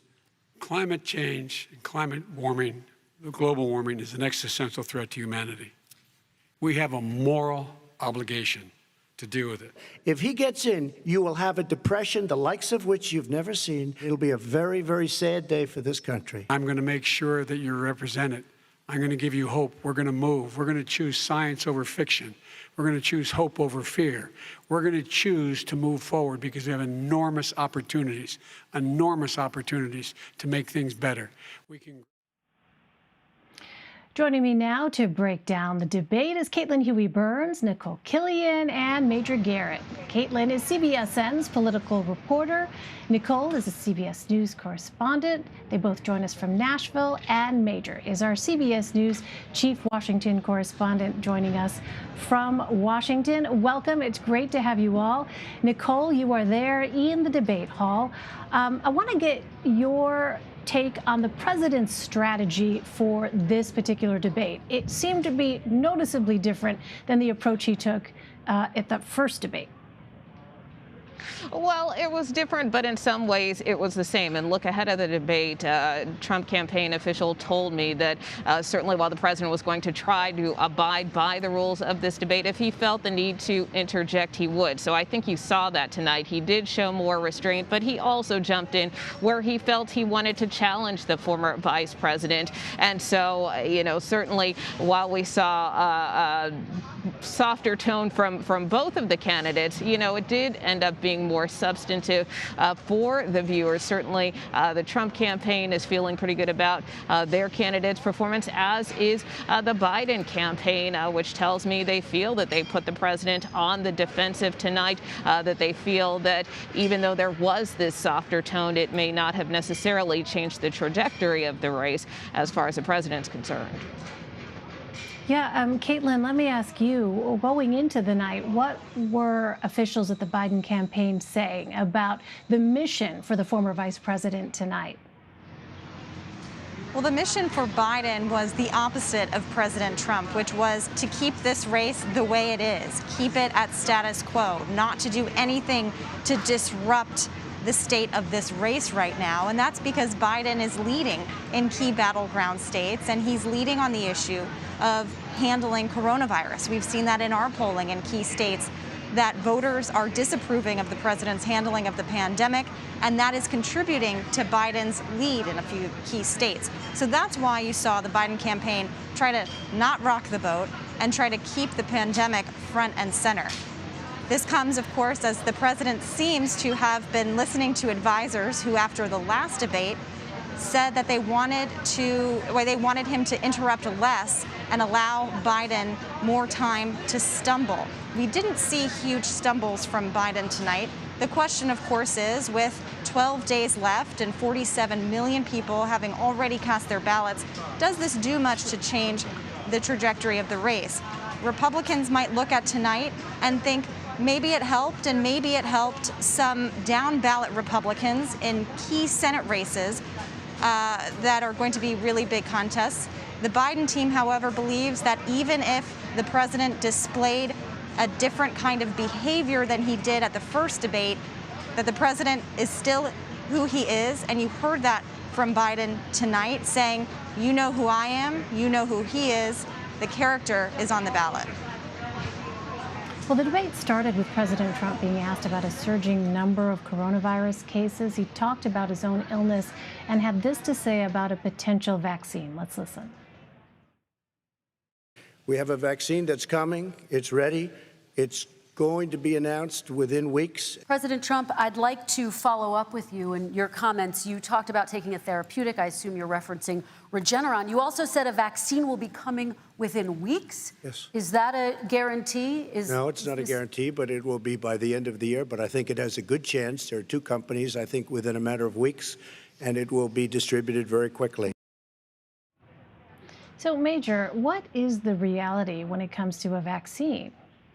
That it's in development, that the administration has poured billions of dollars into it, and with its Operation Warp Speed has prioritized this above any other COVID-19 response.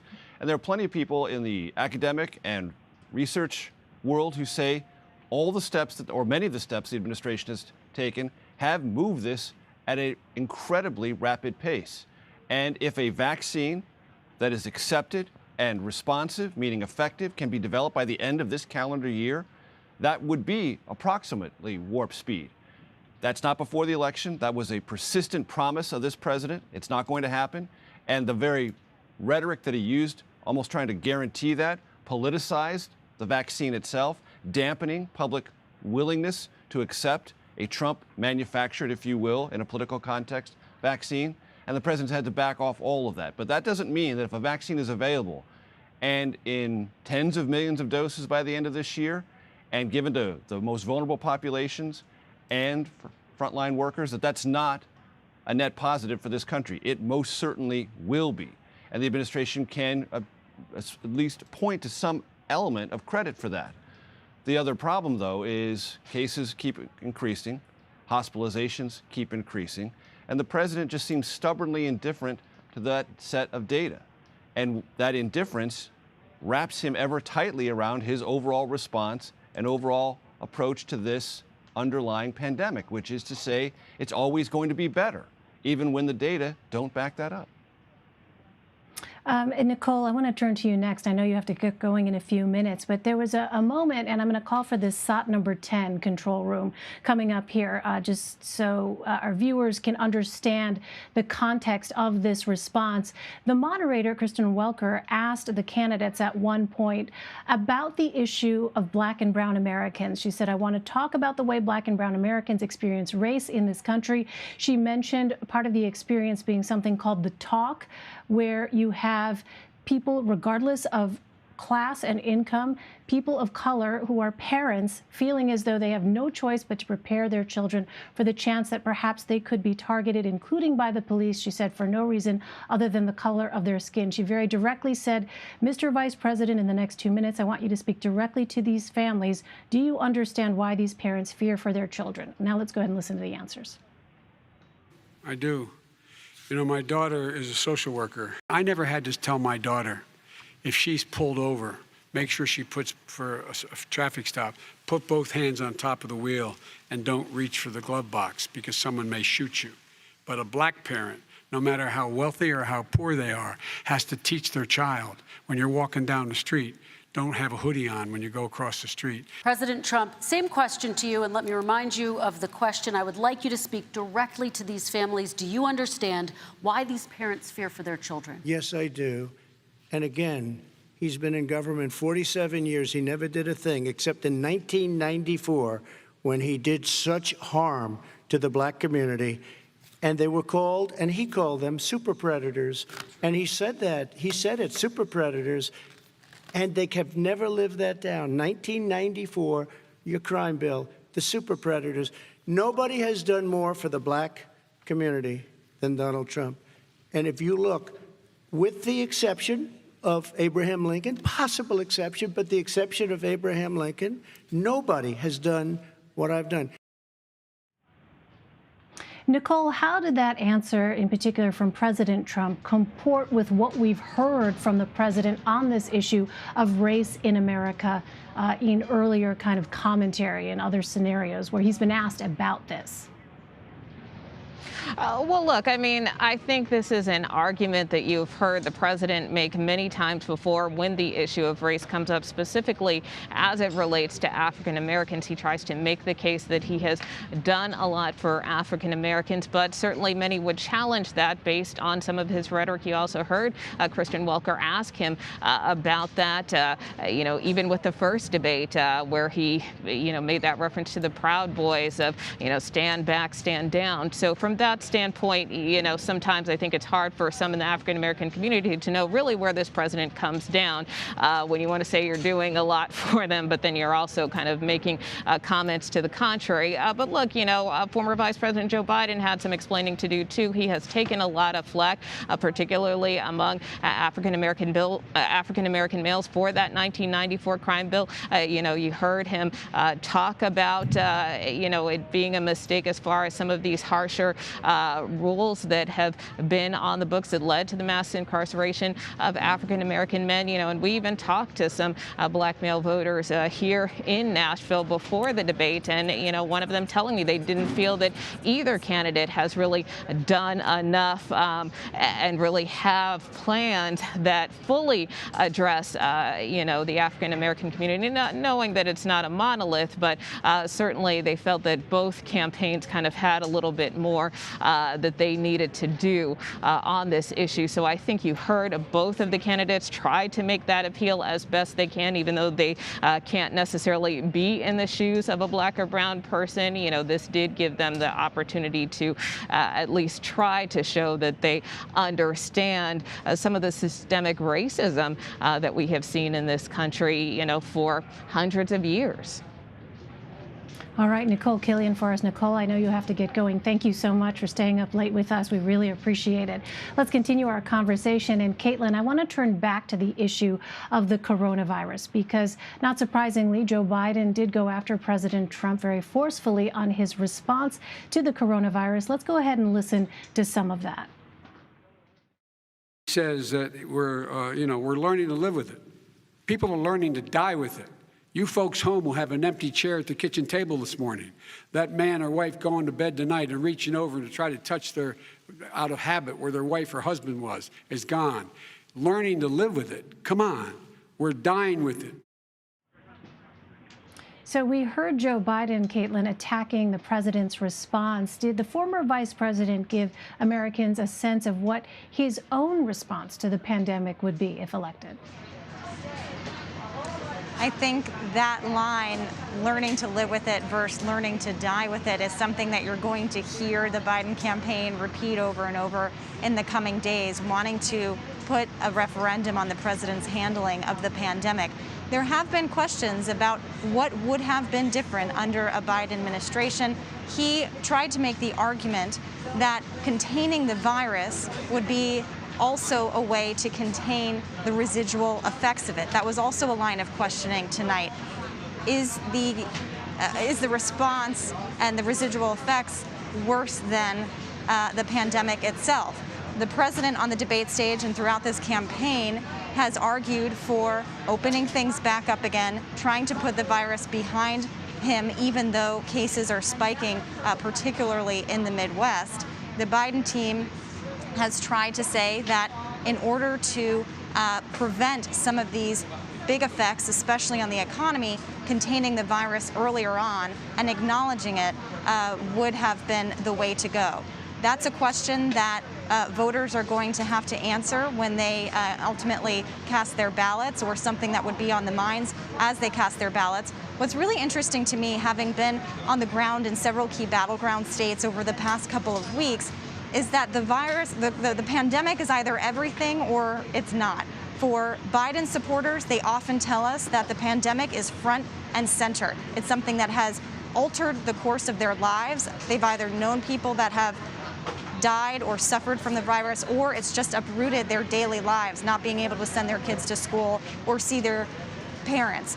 For Trump supporters, when we ask them about the pandemic, it's not top of mind. Instead, the economy is. And they continue to say that they want the economy to get back to where it was before the pandemic. So it's really interesting to see kind of how this message is distilled depending on who you're supporting, or maybe that's how it's shaping who you're supporting. Let's turn to the issue of health care. It's, of course, a crucial issue in this election. Both President Trump and Joe Biden were asked about their respective plans tonight. In control room, I'm going to call for slot number 6 here next. But let's go ahead and play some of what the president said about his health care plan. Let's take a listen.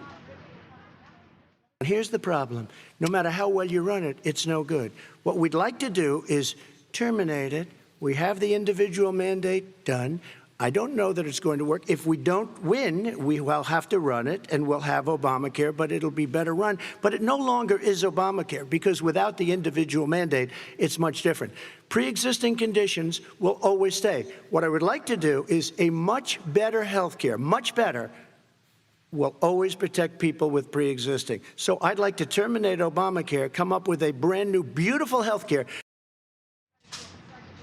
All right, so Major, evaluate that statement for us, knowing what we know about the Trump administration and its current posture towards Obamacare.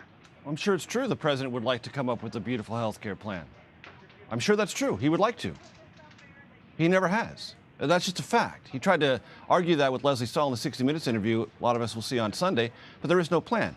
There was an effort to create a plan back in the early stages of the Trump administration when Republicans controlled the House and the Senate. The House passed a bill that the Senate Republicans couldn't abide. And the Senate Republicans couldn't pass a bill and go to conference over it. And the White House was left with nothing. And left with nothing has been the posture of the Trump White House ever since. Nothing, no plan. And the president can say he wants to protect pre-existing conditions and other component parts of the Affordable Care Act that are very, very popular. But to do that, you have to have some means of creating exchanges in the health insurance market and maintaining private insurance, what the president says he wants to do, and a means by which to accomplish that that is different than the Affordable Care Act. And Republicans, not legislatively, not rhetorically, not even on the back of an envelope, have come up with something that does that. And until they do, it's all just rhetoric. And the voters have figured this out. It was a big issue in 2018 when Democrats regained control of the House. It is a big issue now. And when the president talks to former Vice President Biden and says, all you do is promise you never get anything done, on this issue of health care, he is just as vulnerable to that allegation because he's been the president. He had a Republican House and Republican Senate, didn't do it, and has done nothing with the Democratic House majority since. And this idea of him liking to have a plan, sure. I'd like to have a lot of things. But when you're president, you have to put pen to paper, write something down, and find a legislative compromise. No progress there. Let's turn to the issue of immigration. And I specifically want to turn to an exchange between the candidates relating to the separation of families at the U.S.-Mexico border under the Trump administration. Let's go ahead and listen to that. These 500 plus kids came with parents. They separated them at the border to make it a disincentive to come to begin with. Real tough. We're really strong. And guess what? They cannot, it's not coyotes didn't bring them over. Their parents were with them. They got separated from their parents. And it makes us a laughing stock and violates every notion of who we are as a nation. Let me ask you a follow-up question. Kristen, they did it. We changed the policy. Your response to that? They did it. We changed. Did not They built the cages. Who built the cages, Joe? Let's talk about what Who built the cages, Joe? Let's talk about what we're talking about. What happened? Parents were ripped, their kids were ripped from their arms and separated. And now they cannot find over 500 sets of those parents, and those kids are alone. Nowhere to go. Nowhere to go. It's criminal. Right. So for people, Major, who aren't familiar, the question there was really referencing this report where you have some 545 children whose parents were separated from them, who cannot now be found. Major, what did you hear in those answers? That exchange was quite lengthy. That was just part of it. But that was one of those moments where there was clearly a sharp distinction to be drawn between these two candidates. A sharp distinction, but it was a classic effort by the president to take one slender fact and extrapolate it into an entire argument. The slender fact is there were some families under the Obama-Biden administration who, upon crossing the border, parents were separated from children. There were two distinct reasons for that. The children were deemed to be in jeopardy because the parents were untrustworthy, or one of the two parents, or in some cases just one, had a known criminal record. And that was something that they were not going to let the children stay with, and they were going to house that person attempting to cross the border without proper documentation in a criminal system because they were a known threat. And were there facilities with fencing involved? Yes. That's the slender fact. What he extrapolated in is the exact same thing that the Trump administration did, which is a complete falsehood. The Trump administration created a policy called zero tolerance, which meant anyone who attempted to cross the border without documentation was going to be held in custody. And when you were held in custody, parents were separated from children, everyone.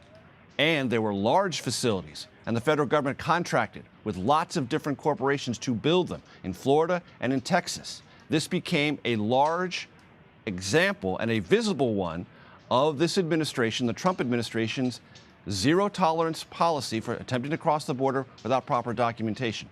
And the separation of the children was a necessary outgrowth of that policy decision. That policy did not exist during the Obama-Biden administration. So when former Vice President Biden said, we didn't do that as a matter of policy, he's correct. But then President Trump says, oh no, what about the cages? Who built the cages? Because there are pictures and there are some very slender examples of that. But that doesn't mean it was a policy, and it doesn't mean it was anywhere near as widespread as under the Trump administration. Caitlin, on the issue of climate change. So President Trump has said that Joe Biden's climate plan is the Green New Deal, which Joe Biden has denied. He has said numerous times now that he would not ban fracking, but would invest more in renewable energy. Is he trying to appeal to people on both sides of the aisle with this climate plan? This is really a battle for voters in that key state of Pennsylvania, which was determined by about 44,000 votes in 2016. That's why you hear the president continuing to press the former vice president on his position. Biden has said that he would oppose new fracking on federal lands.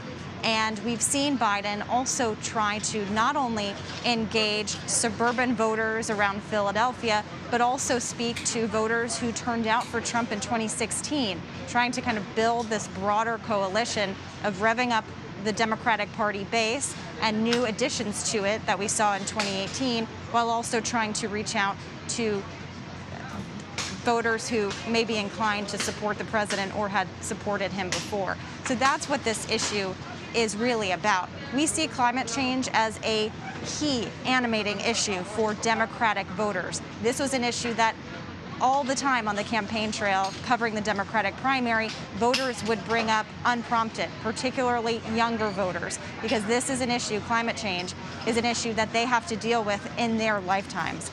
And so that's kind of where Biden is trying to go with this. And that's why the president, you heard him say, listen in Pennsylvania, listen in some of these other states to how the former vice president responded to that.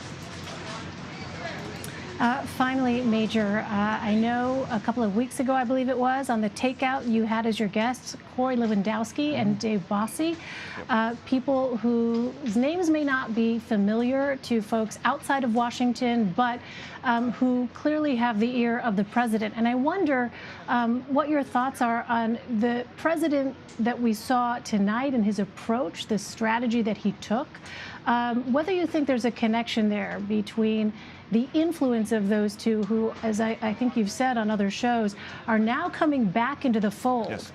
Within sort of the president's, very much back in the fold.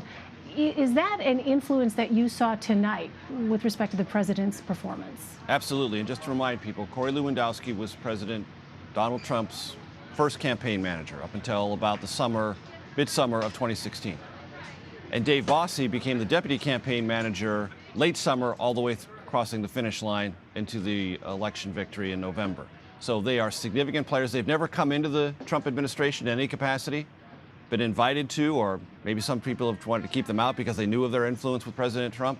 Either way, they've been on the outside, but now they're back in, not in a formal way. They're not getting paid, so far as I understand, but their advice is being sought on a regular basis. And what I saw tonight in the debate was two things. One, the debate commission did President Trump two enormous favors. One, it changed the rules, giving him something to bark about and complain about, and another part of the media or the Washington system that's against him. So it's a whipping boy for his supporters to get angry about. That's one thing.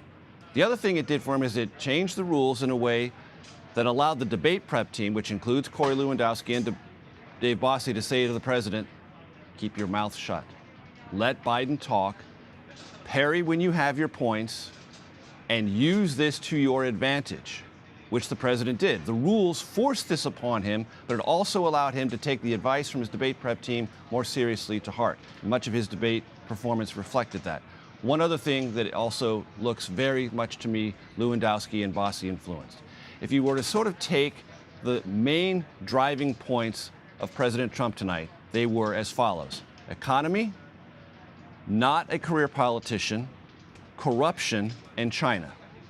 All four were part of the 2016 message against Hillary Clinton. All four. And many of those four did not show up in that first debate at all in any way, shape, or form. And the president tried to get back to those four.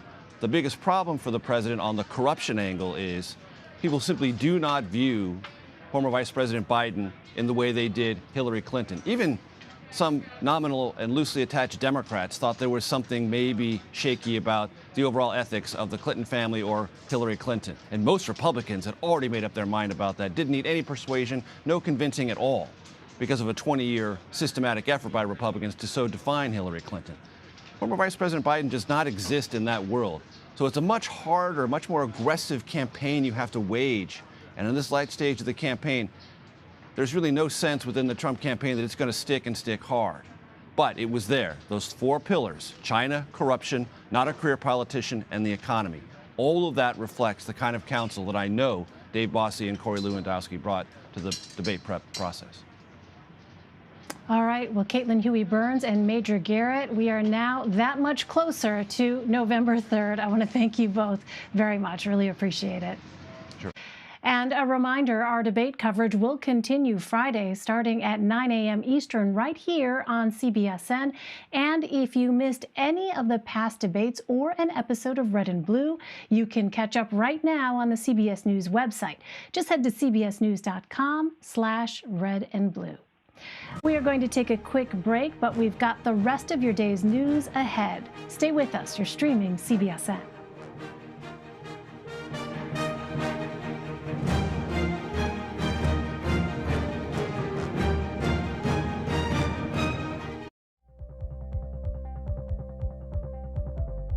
Go to the ends of the earth. Right now. We got something crazy. And reach for the stars. Here we are.